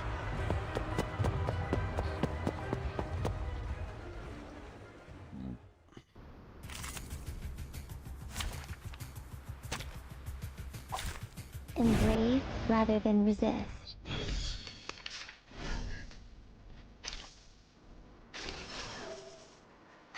Charging. Loading. Do you have a little faith in me, Master? Aim and shoot.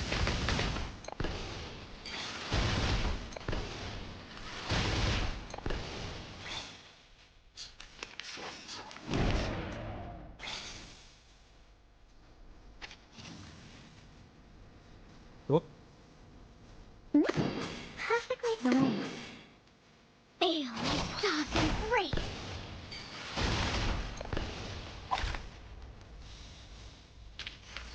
Finally, it's just you and me, Master.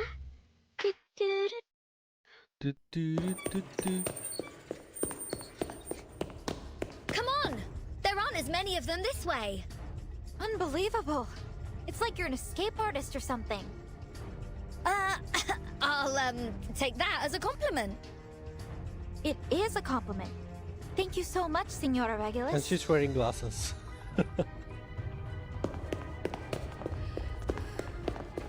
I think the glasses is actually secretly a night vision. But still, the surprise for today are far from coming to an end.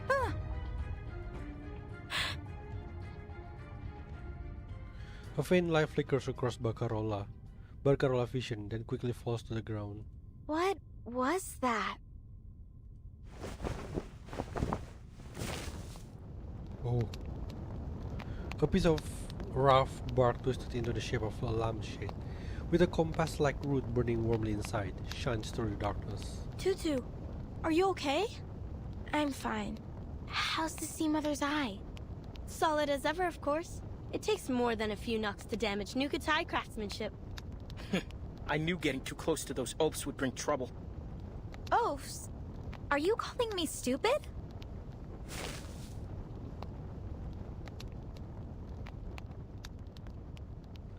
Before the situation can escalate any further, Barcarola picks up the oddly shaped lamp. This is quickly basks in its glow. What's this? What did I say? Of course you have no idea what this is.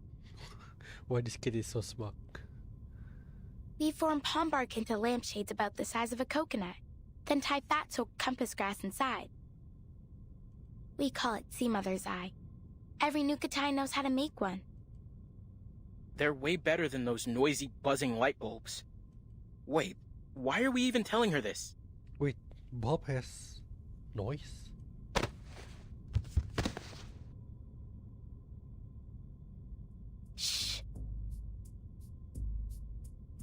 Before he can say another word, Fatutu hastily pulls Toa aside. We need to lower their guard. Huh? Toa eyes Fatutu suspiciously. So that we can earn their trust. Oh, are they If we scheming? don't understand our enemies, how can we help Miss Grace with her mission and rebuild our home? Oh. Besides, we can't just leave them to shout and run around. It'll disturb our people's rest. Toa finally breathes a sigh of relief. Trust me, that girl will thank us for this later. And then we can get all the information we need from her. Then we should make more Sea Mother's eyes and hand them out to the outsiders. Now you've got it. By the waves, Tutu, you really are clever. No wonder the elders always listen to you. Despite this praise, Fatutu turns away, a quiet look of doubt on her face. Is this really the right thing to do? Regardless, the sound of bark scraping grows as her people get to work.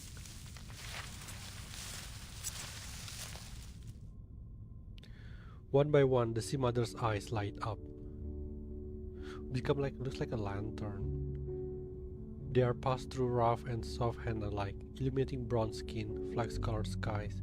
As the warm light makes their way through the crowd, the clamor subsides. No more panic shouts, no more argument, only a unique harmony. What peculiar little things. Reminds me of my days on the fishing boat. I always loved spotting the lighthouse on our way back. These look just like it. The craftsmanship is remarkable. You'd be hard-pressed to find something of this standard in a factory these days. They remind me of the things my grandma and I used to make when I was little. She could even carve a whistle out of a parsnip. They're sharing food and stories, just like we do on bonfire nights.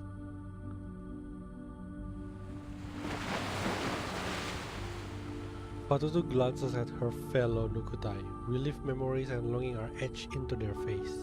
I'm getting more and more confused by Miss Grace's words. They gaze in on one another, chatting happily under the warm glow of the lamps. Miss Barcarola? The timid voice of a child reaches Barcarola's ears. I want to go home. Oh? The scene before her is a mess. This is certainly no time for a symphony performance. Among the crowd, she sees Regulus shaking her head. Is this one of the changes I must make to truly embrace music?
In the lower deck, we ask that everyone remain calm. We sincerely apologize for the inconvenience. To make your wait more comfortable, we'll be offering unlimited ice cream shortly. Additionally, since we're approaching the habitat of the series, we're expecting an increase in turbulence and noise as we work to ward them off. We appreciate your understanding.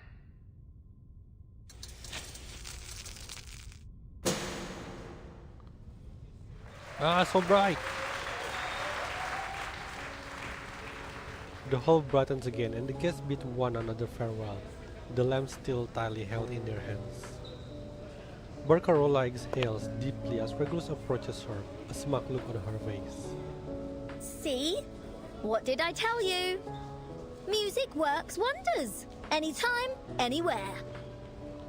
You were right, Signora Regulus. Signora Regulus. You owe me one now. So, how about a little reciprocity?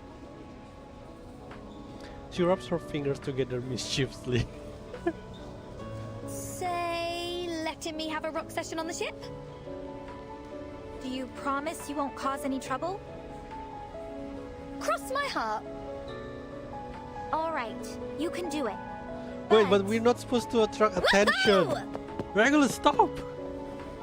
Permission granted. Regulus doesn't wait to hear her extra condition. This Ari dash off, speaking as she goes. Don't forget to thank the girl who made the lamp. As if I need you to remind me. I'll have you know I was just about to head over to her. Barcarola gently pays over to the dark corner that has become the gathering place of the Nukutai.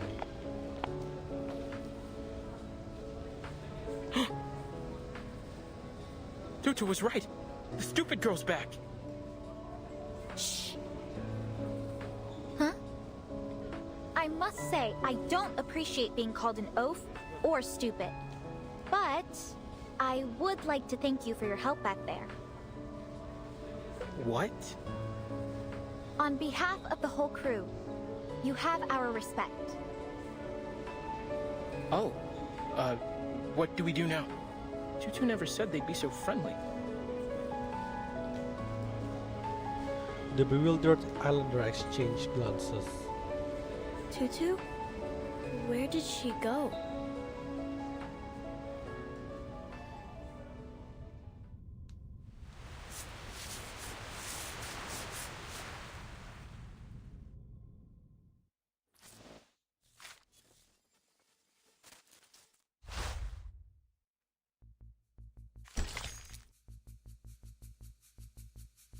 Where is she?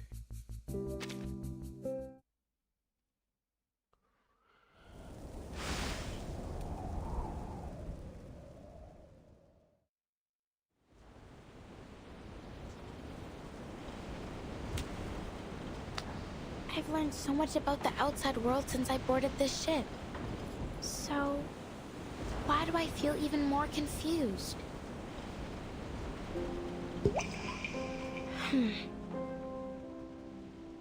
I trust my people.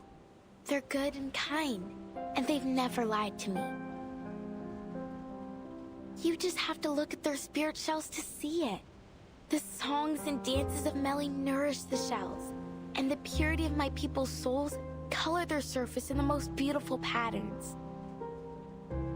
And Miss Grace, she's been good to us too. She warned us about the destruction of Melly, saving us from the flood, and she showed us the world as it really is. She even wants us to be part of her plan. Our ancestral shells have also told us how terrible the world outside is. That it's a place with Sanguma witches, Nakarua serpents, and all kinds of other beasts. But...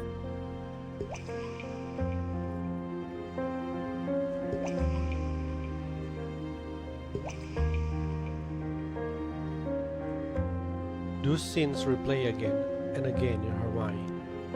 The casual conversations, the warm smiles, and the glowing lamps in their hands. But now I'm here, on this ship full of outsiders. And I feel that they're just like us. Past and present blur together as Fatutu searches for memories, leaving her dizzy and overwhelmed. In her days, she has wandered into another part of the ship.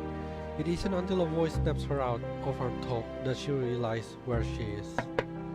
Hello, young lady. What are you doing out here all by yourself? Oh, please don't just stand there. Come on in.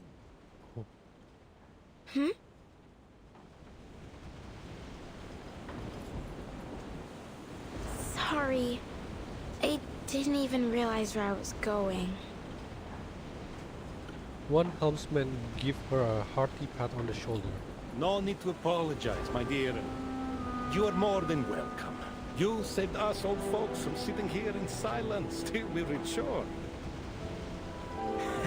Charlie's just happy to have someone new to tell his stories to. I bet Esam will jump at the chance to show off how he drives off those series too. Series? I've heard they're a real headache for passing ships. But I've never seen one with my own eyes. Fatutu curiously peers out the window. A strange yet familiar hum fills the air. Well, well, it seems this young lady knows a thing or two about the sea. How about you give us a hand, eh?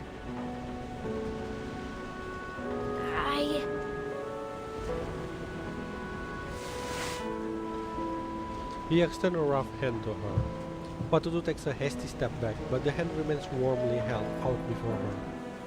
She has seen many hands like his before. Close working hands like those of Grandma Penyu, Uncle Tarek, Grandpa Natano, and many of the other Nukutai. There is something comforting in his familiarity. Me? I'm not sure I know how to... Don't worry, it's almost too easy. These series are afraid of loud noises, and the Free Breeze has plenty of speakers on board. The sea is with us today. Why is this? The voice is a bit older for this model. Of course it is. For how long we've sailed its waves, why wouldn't it be? The helmsmen exchange a few wings and shoulder pats. There's a clear camaraderie between them. They roll up their sleeves as they prepare for their performance. Get ready, folks! Port the helm!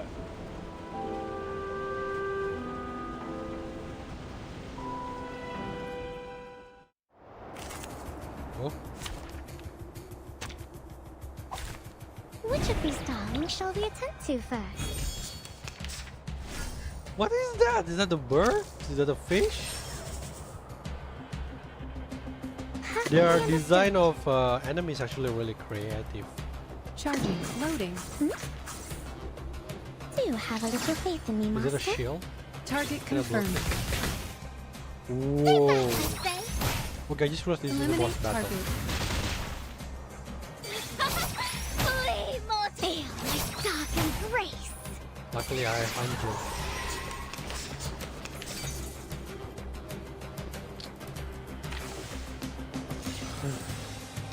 Perfectly understood.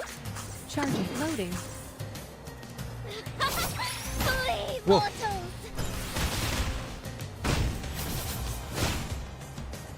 Keep calm. Barrage. Stay back, I say. The light that illuminates all. Feel my dark embrace. It seems that if we Now, to preserve this memory give in our them dreams. like the confusion, it will remove the shield immediately. Course 270, hard starboard. Slow down to 5 knots. Watch the bow wave. Turn on the speakers. Time to chase off some sea monsters. The seasoned navigator issues a steady flow of instructions. The cruise ship slowly turns, skillfully avoiding the reach of the sea monster tentacles. Signorina? He gives Fatutu a harmonica and asks if she can play it. No. Don't worry. Anything you play, we'll do. Can't be worse than what Esam has to offer. I can hear you, you know. The sailors joke and jostle as they clamor of their respective instruments.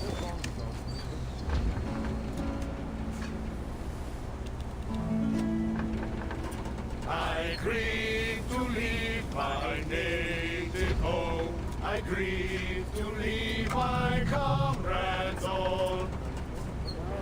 They burst into song. Come on, join in. The harmonica finds its way to her lips. Melodious music of key yet heartfelt drift out toward the sea. This is just like those night by the bonfire in Melly. This is actually really close to the song. But a poor simple sailor just like me must be tossed and turned in the deep dark sea. Farewell to Nova Scotia, the sea-bound coast.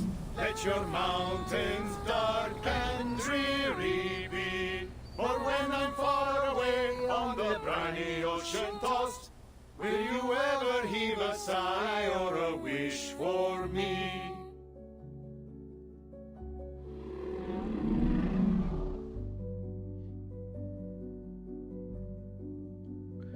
One nameless sea shanty after another tears through the fog, with light shimmering on the sea surface like embers after a festival bonfire. It's like those military songs. Yeah, similar. Realization strikes her. She finally understands her role. Miss Grace. The outside world is indeed full of dangers, but there is less to fear than you think. I'll help you through it. Advice and reassurance echo in her mind. She suddenly feels weak. What am I doing?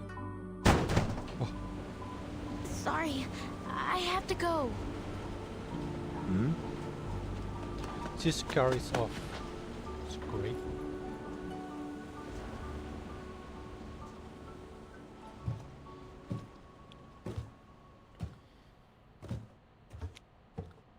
I don't understand. Why are they so nice? This is nothing like the stories.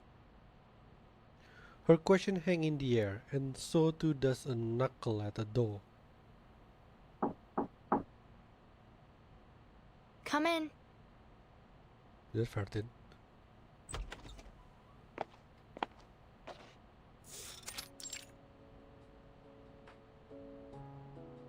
Timekeeper, I hope you didn't have too much difficulty during the power outage.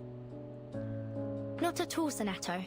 It actually gave me the opportunity to try out X's latest invention, the bouncing bulb. It's very interesting. A little draining, though. Would you like to try out one of these, then? Oh. Did you make this, Sonato? I did. Miss Saloni from Nukuteo taught me how to make it. It's called a Sea Mother's Eye. She told me every household in Melly lights them during storms to help guide those at sea safely home. She said, with this, no one will ever be lost in the dark. Thank you, Sonato. And what a lovely saying. Soneto breathes a sigh of relief, but her eyes remain fixed on the Sea Mother's eye. After this mission, we should be able to apply for a field investigation in Italy. Wait, how do they actually travel? Italy? Thank you, Timekeeper. Soneto is unable to hide her delight. But let's focus on this mission first. May I borrow your communicator? There's something I need to verify. Of course.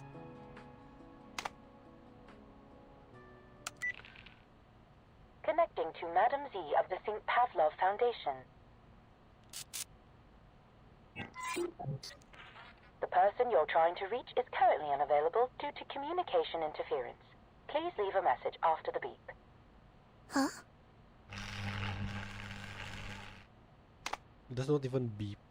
Just as I suspected, communications are blocked. Someone's jamming the signal. Do you think it's Manus Vindicte? It's possible. The flyer proved that this ship has some kind of association with them. We need to stay vigilant. Regulus should know about this. I'll go find her. A heart-wrenching scream echoes from afar, reverberating. No! Regulus. Of course it's Regulus.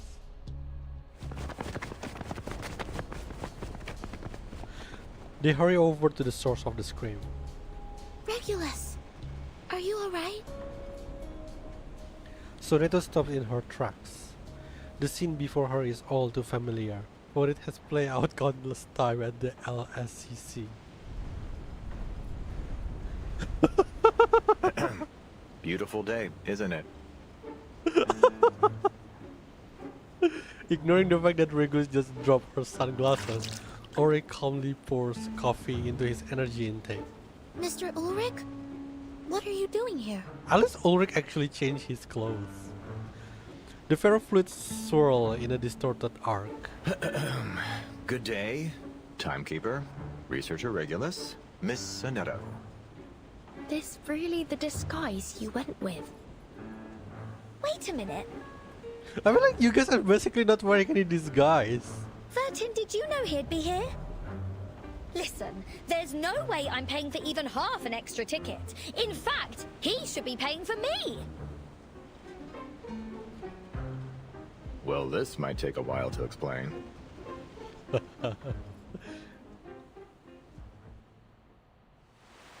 I like the dynamic between Ulrich and Regulus.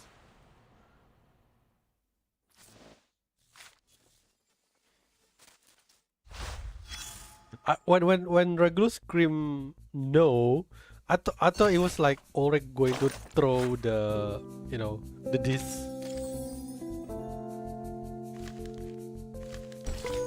Oh, where we're back to.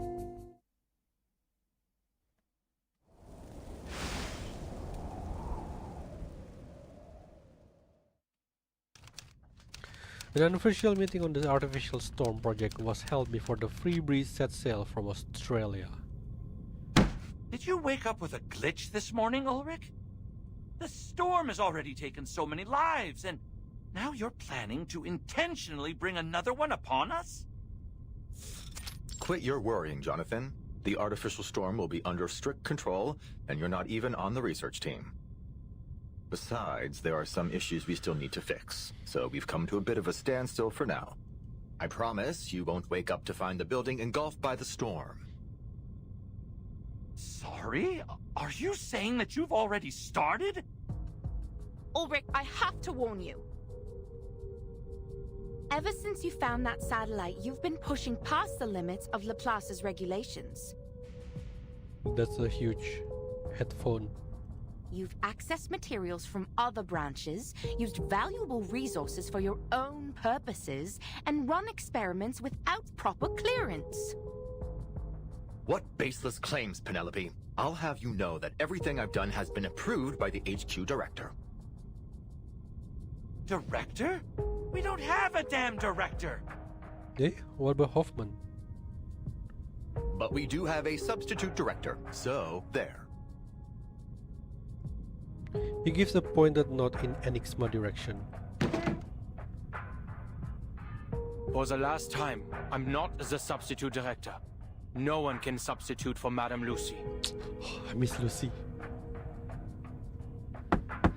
That familiar heavy knock on the table resounds once more. But let's set that aside. We're here to figure out what to do with the satellite. Not to stage an intervention for Ulrich. The solution's as clear as day, my friends. We'll do exactly what they did in Plisetsk during the third storm. Find someone brave and send them into space. He's right. Why don't we just build another satellite and see how it handles the storm? A sarcastic applause suddenly erupts. Wow, what an amazing idea! Truly a stroke of genius. So, we're talking about a controlled experiment, right? That means we'll send not just one, but dozens of satellites, all carrying different items. What's the problem with that? Oh, nothing. The budget team will be thrilled at the idea. Here's a better one. We sit tight and wait till the storm sends us back to 1995. And bingo! Surprise! There's our satellite, orbiting around the Earth once again. Medicine pocket, Please mind your tone in the meeting room. Oh, sure. Just as soon as they stop trying to waste all our research funds. I'm with researcher Medicine Pocket here. There's no need to launch more satellites. We should be focusing on the Artificial Storm project. Ulrich knocks the table, drawing everyone's attention. The project has made substantial progress. I have collected every item that was once on the Regulus satellite, including the space seeds from Plesetsk. You have no idea how difficult that was, let me tell you. It was easier to get Regulus's record. For Regulus. Still, you probably didn't need to steal it, Ulrich. What? You say that, but I've heard that it isn't going all that smoothly. Accelerating the reaction of asymmetrical nuclide R with fixed frequency sound waves so as to stimulate the storm. It sounds impressive, but... Dissimulate or stimulate? What's the payoff? Have you found the key material that provides immunity from the storm? Good point, Lucas. I never claimed the experiment was perfect. In fact, I'll be the first to admit that it has some serious procedural flaws. Huh? Through 26 microscale artificial storms, I tested 7 different space seeds, an astronomical spectrometer, a high-speed photometer, some obsidian crystals, and a Lycopus lucidus talisman. None of them endured the trials. Then what do we do now? Just give up? No!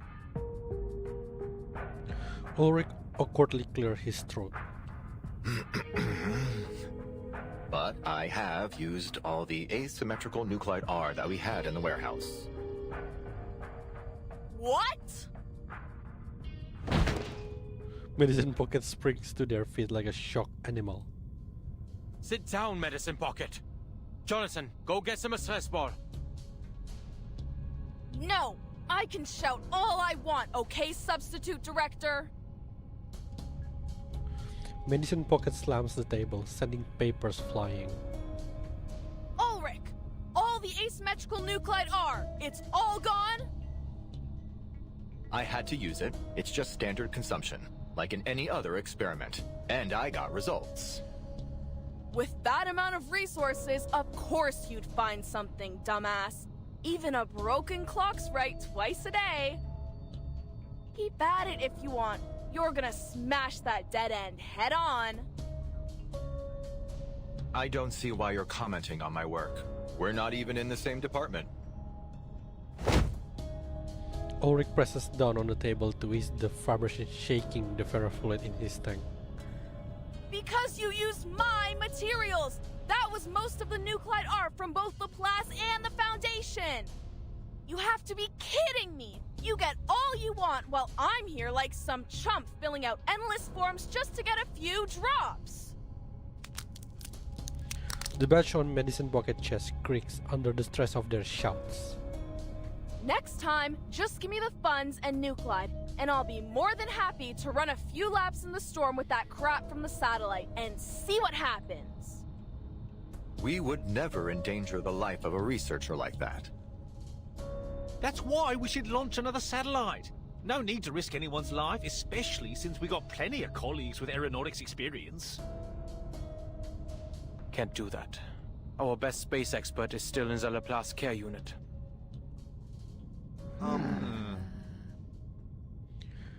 The smoke temporarily clears, and finally one member returns the meeting to its main agenda.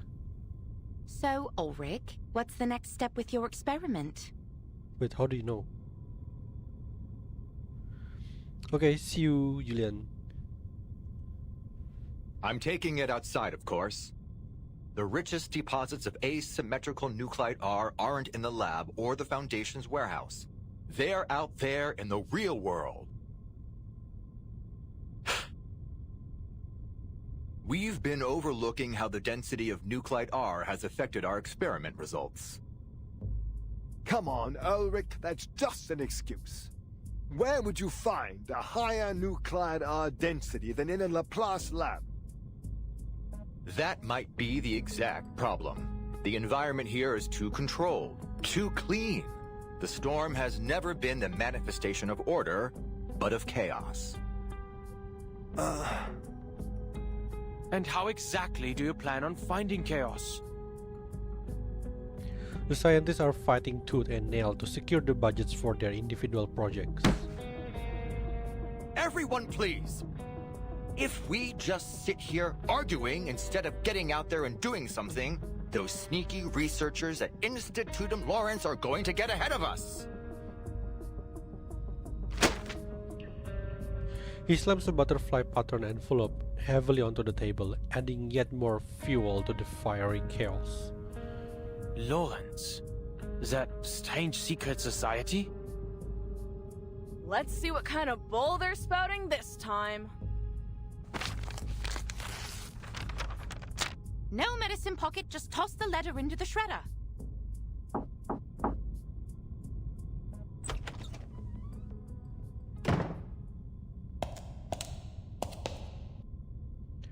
Hurried footsteps echo and a clear voice cuts through the chaos.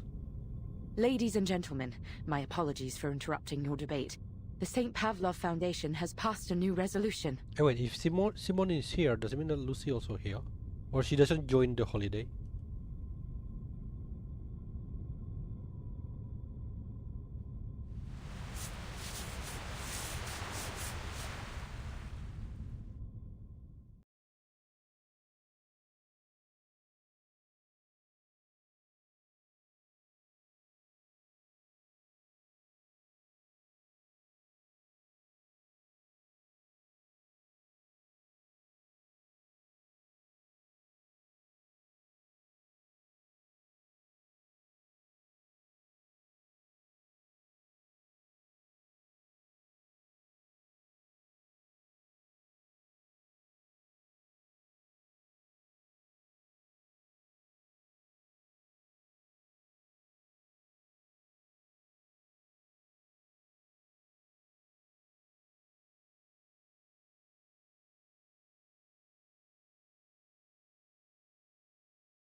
Simone's statement is definitely a much more damaging bomb.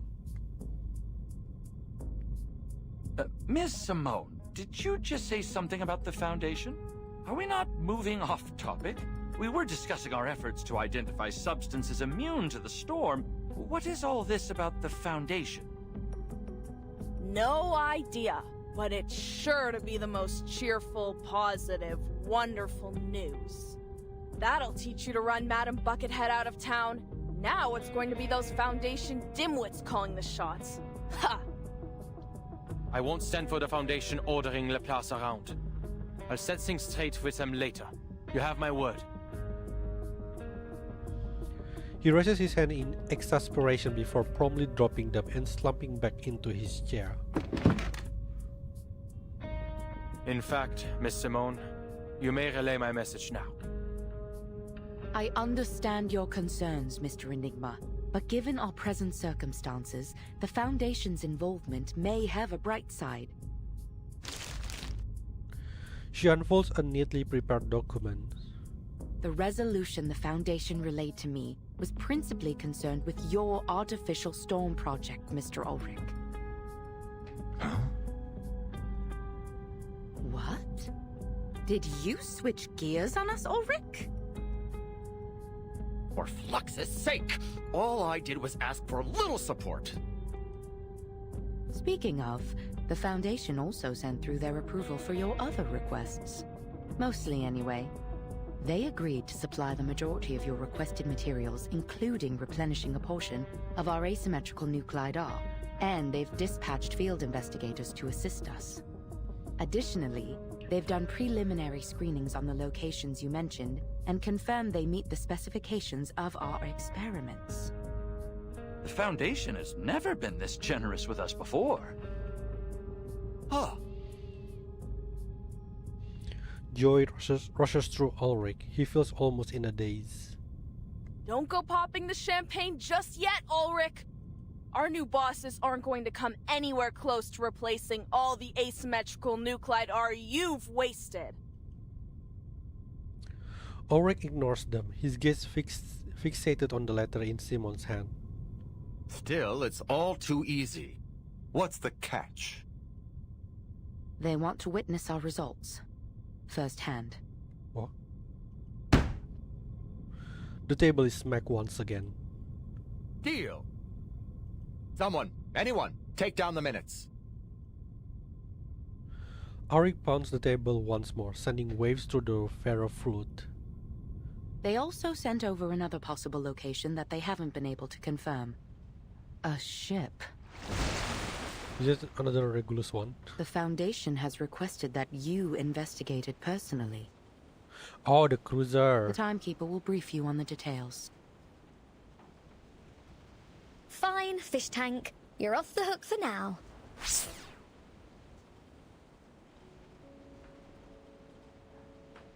Regulus glances at them, then her eyes fix on Ulrich, who is calmly removing his disguise. Just so we're clear, you're not planning to smuggle out my treasure, right? I wouldn't think of it. Fab. And you're not angling that I foot the bill for this excursion, right?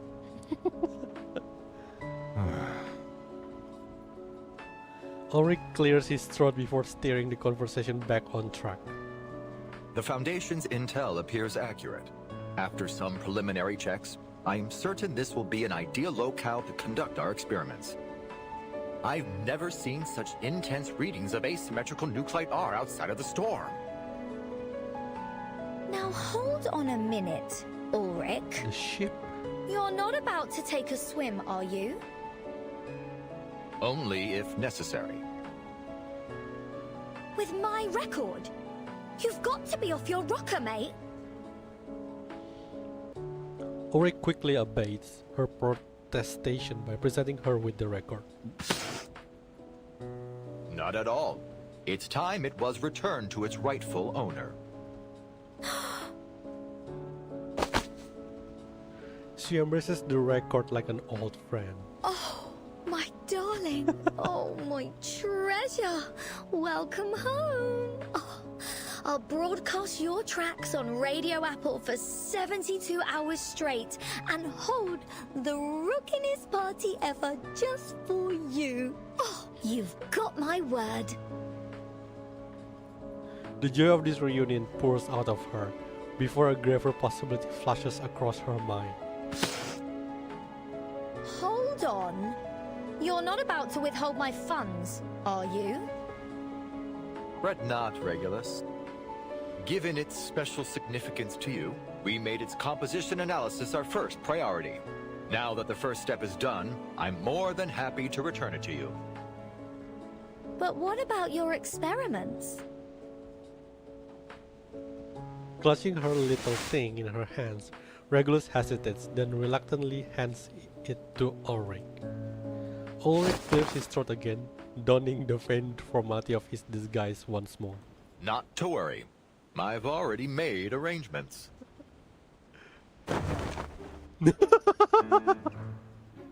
He probably raised his coat to unveil Laplace's latest masterpiece. Dozens of identical little thing records are stuck neatly together. We went to great lengths to ensure these replicas were identical in every way. We even reproduced the ink used in the signature. Identical down to their heart and soul, courtesy of Laplace craftsmanship. We've achieved complete consistency in both composition and appearance. Ulrich's proud tone is cut off by Regulus' exclamation of surprise. What? Well, I've got to hand it to you. They're dead ringers for the real thing. But this is piracy. And not the fun kind. Musical piracy. Copyright strike. Drastic times call for drastic measures. I hope you'll find it in your heart to forgive us, Regulus. For Regulus, I think the value of that this is significantly decreased. Oh.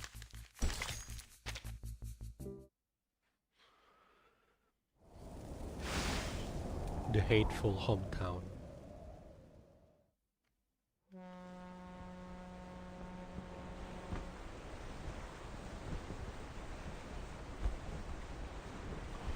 Cumulus clouds drift slowly across the night sky like the rolling waves of the sea, the countless stars glinting gently behind them.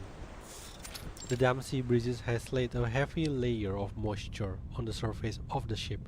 Standing at the observation window, the captain's face betrays no emotion. There is a faint hesitant sound at her door. Oh, Miss Vatutu.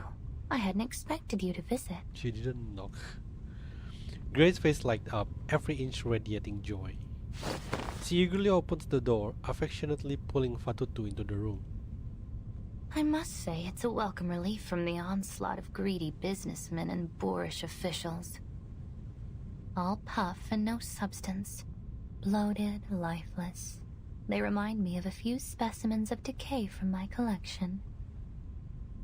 Decaying specimens? Miss Grace, you mean body? Hush. Let's just leave things at that. She squints as she studies the faintly protruding veins on the girl's hand, imagining the blood coursing anxiously through them. So then, you're here to talk about something else? Go ahead. Yes, Miss Grace. I just wanted some advice, if you don't mind. Not at all, my dear. We are friends, aren't we? We are venturing into the unknown, so it is little surprise that you feel lost. But disorientation is a dangerous enemy. I am more than happy to help.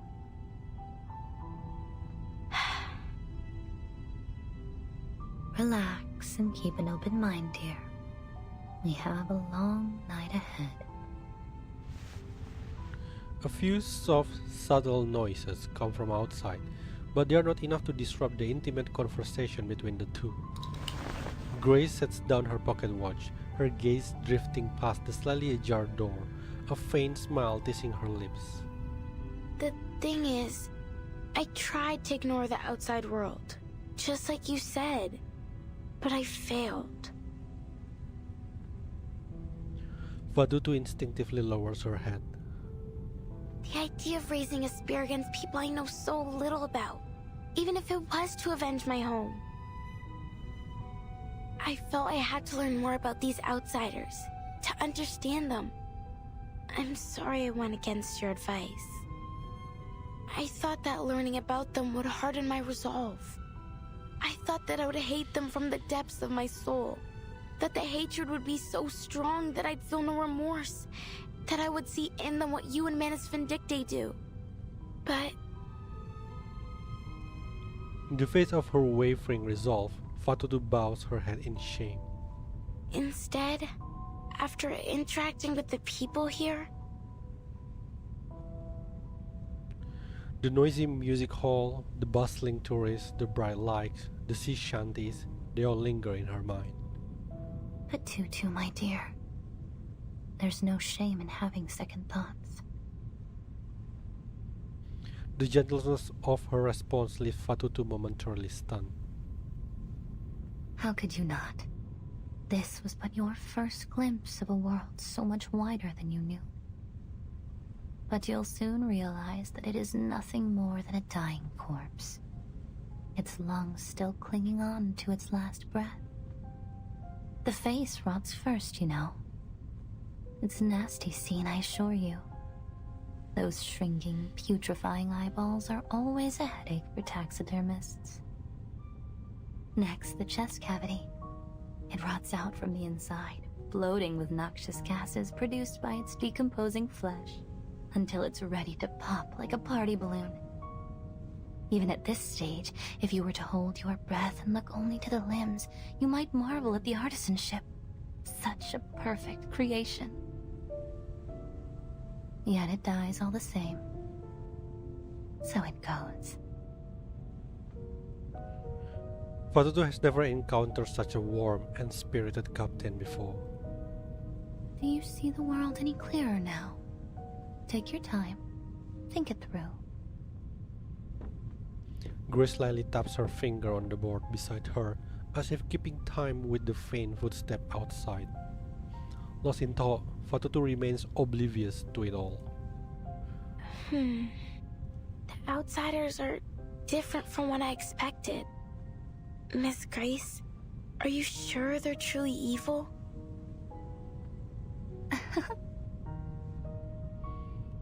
Grace glances out the window. Through the porthole, a strange vibrating sound grows louder and more distinct. Oh? Is it Ulrich? Following Grace's gaze, Fatutu noticed an enormous shadow on the other side of the porthole. Can parasol and railings really create such an enormous silhouette? They are cunning, menacing, and at times have even been known to engage in eavesdropping. The shadow creeps closer toward them, stealthy and deliberately. Oh? Miss Grace, watch out! It's some kind of monster! There is no doubt, this cutting description has angered the shadowy intruder. Huh? It's here! Scrambling, Fatutu grabs whatever is nearby, signal light, brooms and having lines, and fling them out the door. I'll protect you, Miss Grace!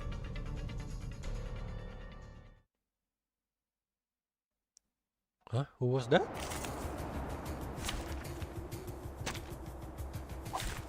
Embrace rather than resist. Bercarola?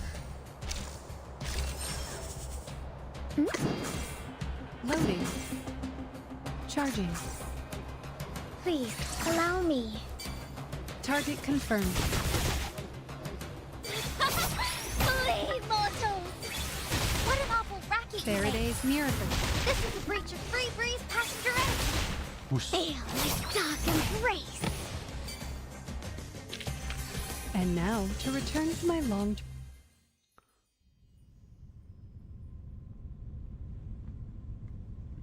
The commotion seems to have come to an end. Is it dead? Panting heavily, Fatutu mustered the courage to rush out of the cabin. The figures on the deck is far removed from the terrifying enemy she envisioned. Don't tell Miss Barcarola. Oh, it's you, Barcarola.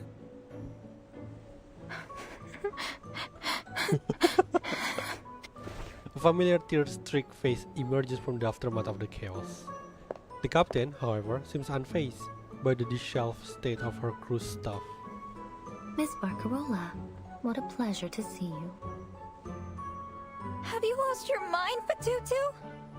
I've been looking all over the ship for you to thank you for the lamps you made. This is a funny way of saying you're welcome. Not even the rudest student in Cremona would attack someone for saying thanks. An unfamiliar term springs from her lips, sparking Fatutu curiosity. Cremona? Where's that? That's really not what matters here.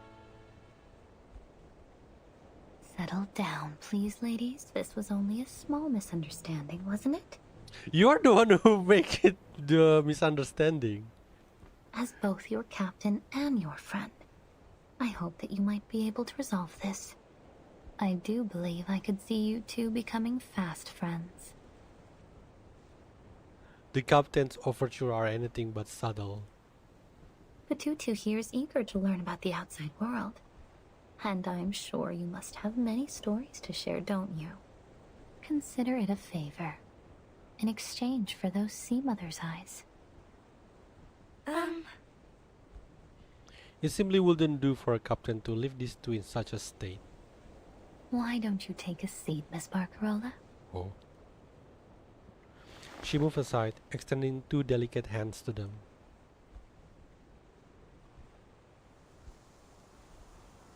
The girl takes her hand, allowing themselves. Does Barcarola actually bring the instrument everywhere? You were quick to gloss over your hometown. Cremona, wasn't it? Grace's voice is gentle and soft. Barcarola finally loosens the tension in her strings, speaking as she looks out over the moonlit water. Cremona, the city of violins, as they say. See, I was born in that awful, dreary old place. But I don't like to talk about it, Miss Grace. Fatutu examined Barcarola's expression. But it sounds like you still miss your home. So why speak of it that way? Is there something wrong with it? In Nukuteao, when we find something rotted in our village, we wrap it up in stinky grass and throw it in the ocean. Do you outsiders not do this as well? Well, it's not completely rotted exactly. It's just... She furrows her brow, seemingly searching for the right words. Wow, there's so in many violins. Cremona, everything is bound up with the violin. How it's made, how it's played, even the science of it. It fills the air and every conversation. You can't walk to the trattoria without tripping over a virtuoso. They come from Rome, Berlin, London, New York, Nairobi, Tokyo, Uppsala, people from far and wide, all crammed into one town. Not a day goes by without a concert, a symphony, or a festival musicale. Am I misunderstanding you? Because to the Nukutai, the idea of a place with music and festivals every day sounds very... fun. That's where you're wrong, Signora. It's no fun at all. At least, for me. To be Cremonese is to take pride in its music, its history, and above all, its violins. And you must learn to love the violin, the viola, the violoncello, and the bass, because there is nothing else. Every quartet is a string quartet. Every concerto is Vivaldi. Strings, strings, strings.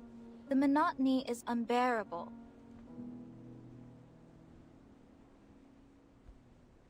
The world has so very many instruments as diverse and as varied as the people that fill it. Even the shell around your neck could sing if you knew just where to tap it.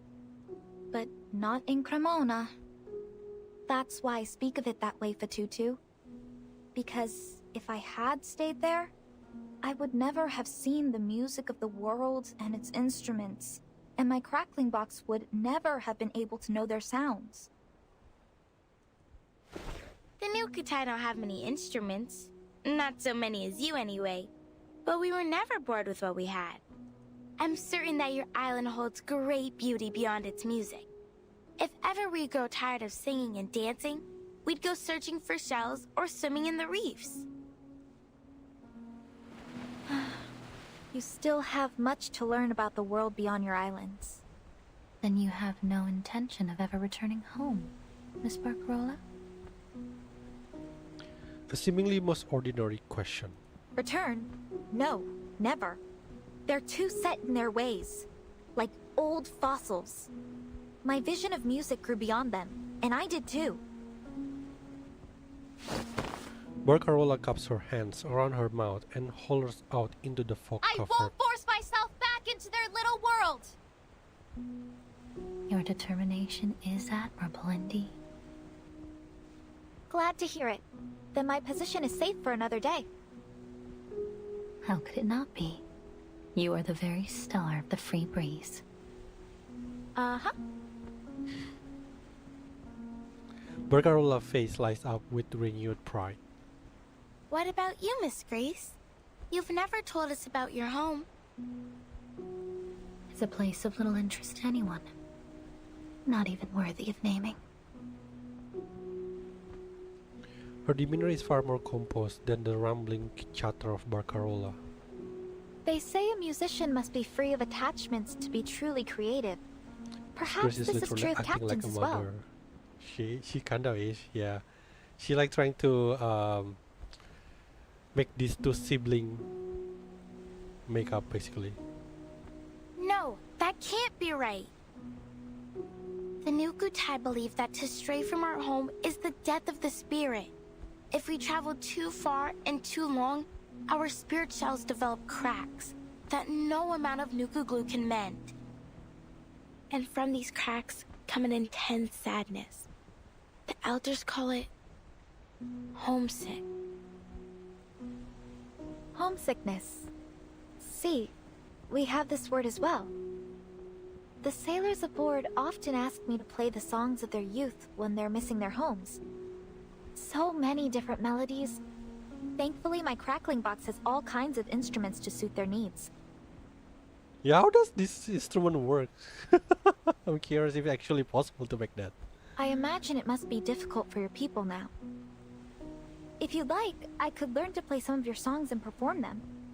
I'd be more than happy to help after all you've done. That's kind of you. I'm sure it'll be of great help to us.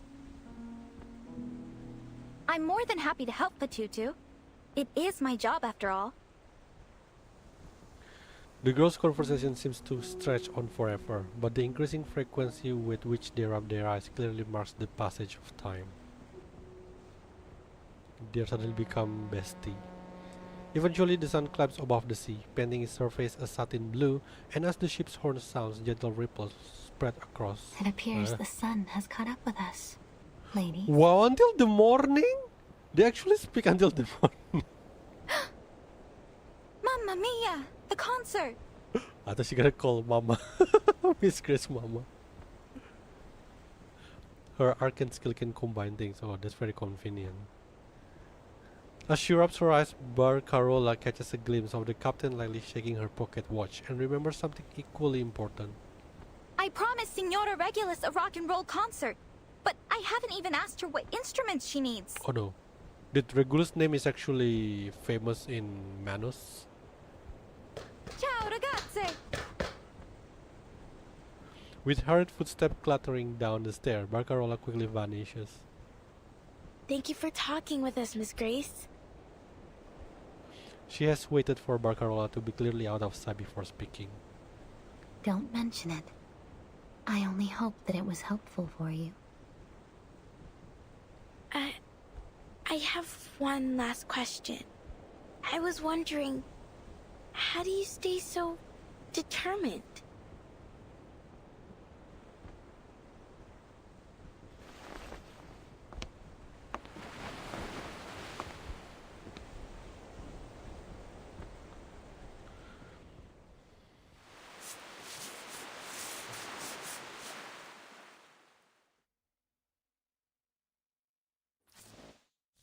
No, she didn't answer.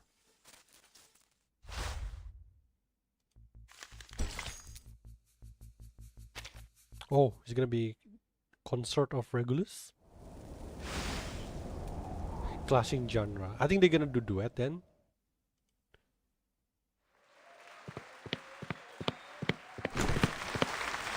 The air is buzzing with anticipation. Regulus stands on stage, cheering and dancing in a lively twist. Hello, Free Breeze! Listen up, all my rock and roll stars fans and wannabes. You lot are in luck, because you are about to experience the greatest, grandest, most radical rock and roll party of the era.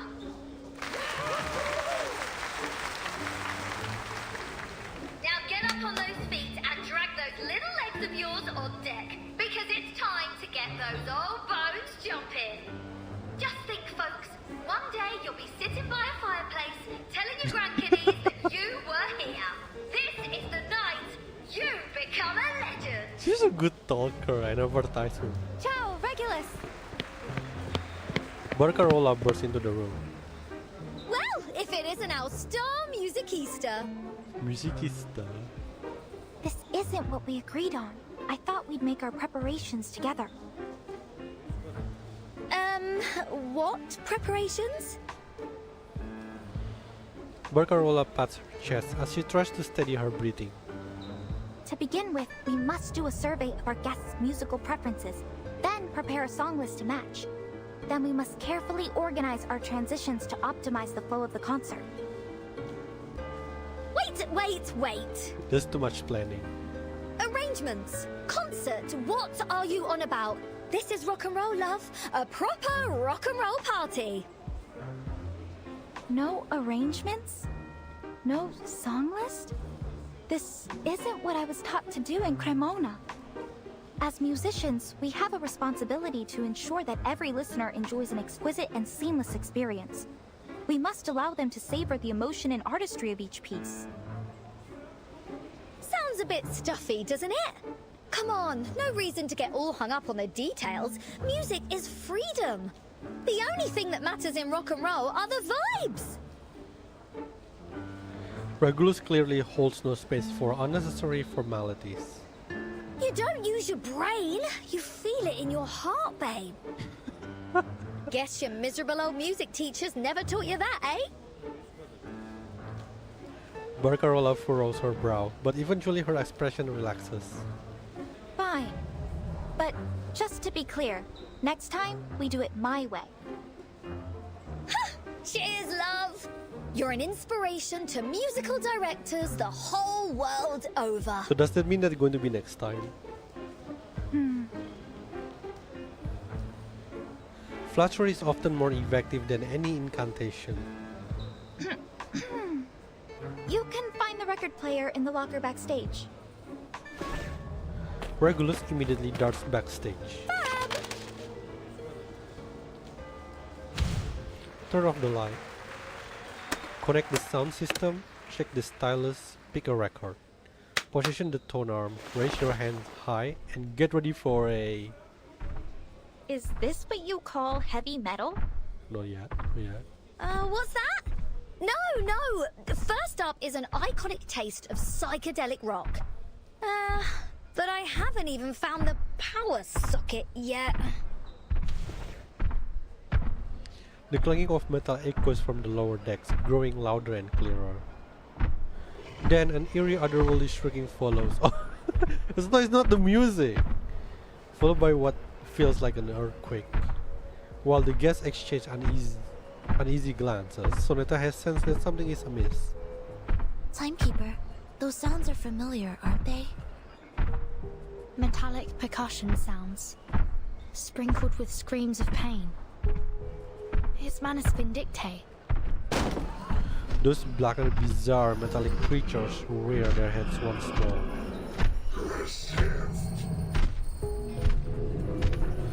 A torrent of metal instruments surges up from the stairwell to the lower level, like oil gushing out of a pipe.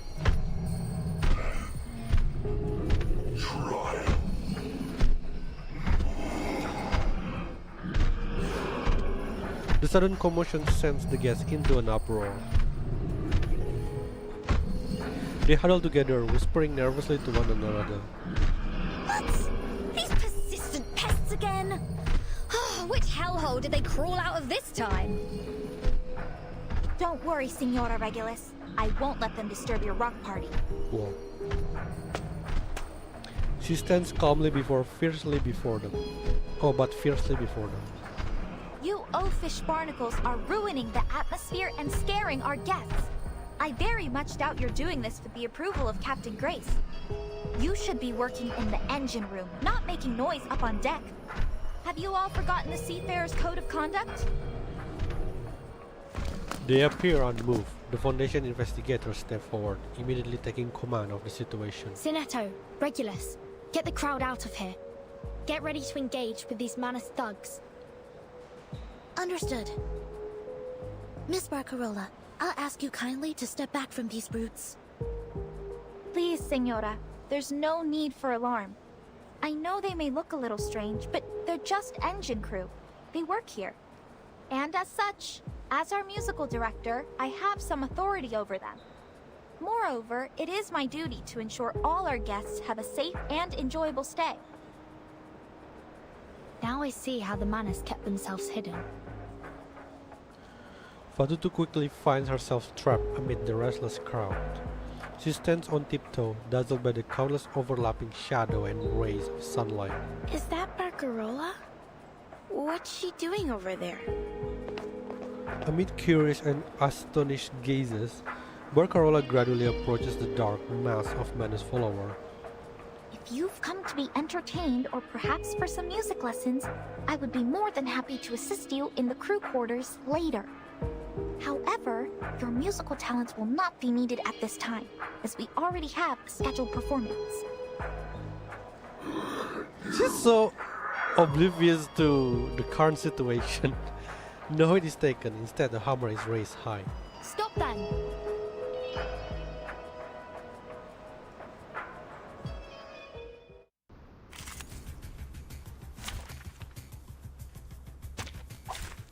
Program activated.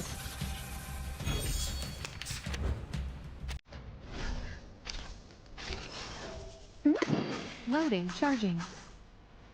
Keep calm. Target confirmed. Oh! Whoa.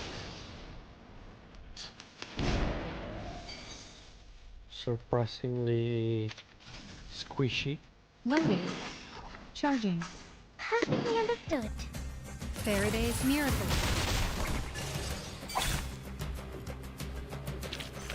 Now, to preserve this memory in our...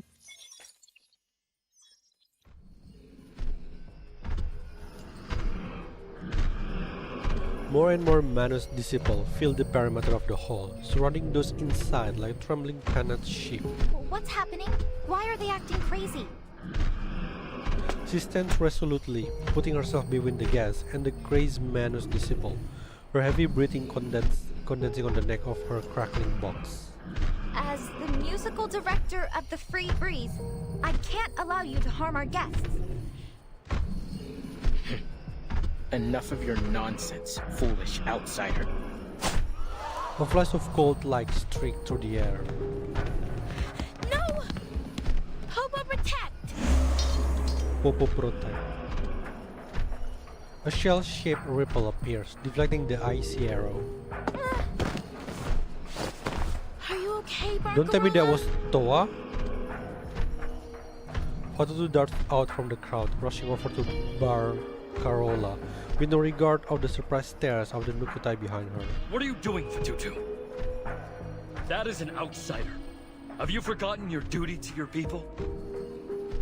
A stern familiar reprimand booms in her ear. After studying the shaken musician, Fatutu nervously turns around. Her brother's figure looms in the shadows of the crowd. For the first time, this image deeply unsettles her.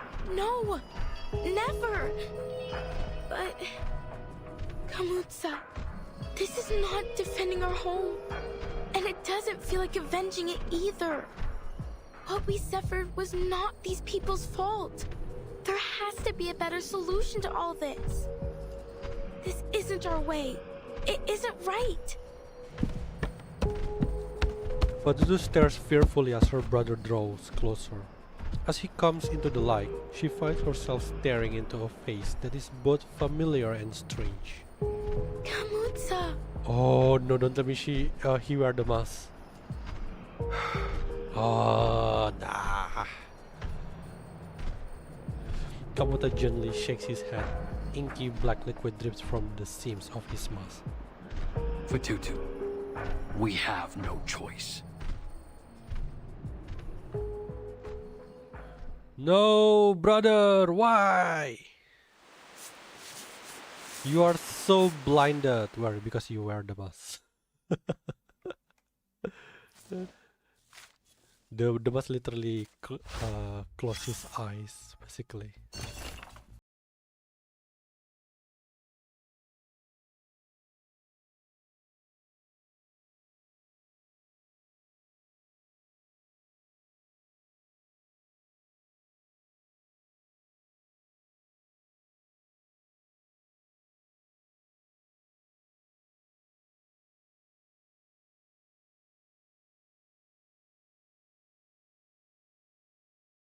I will see you on the next stream. Till then, please take care and have a good night. Bye bye.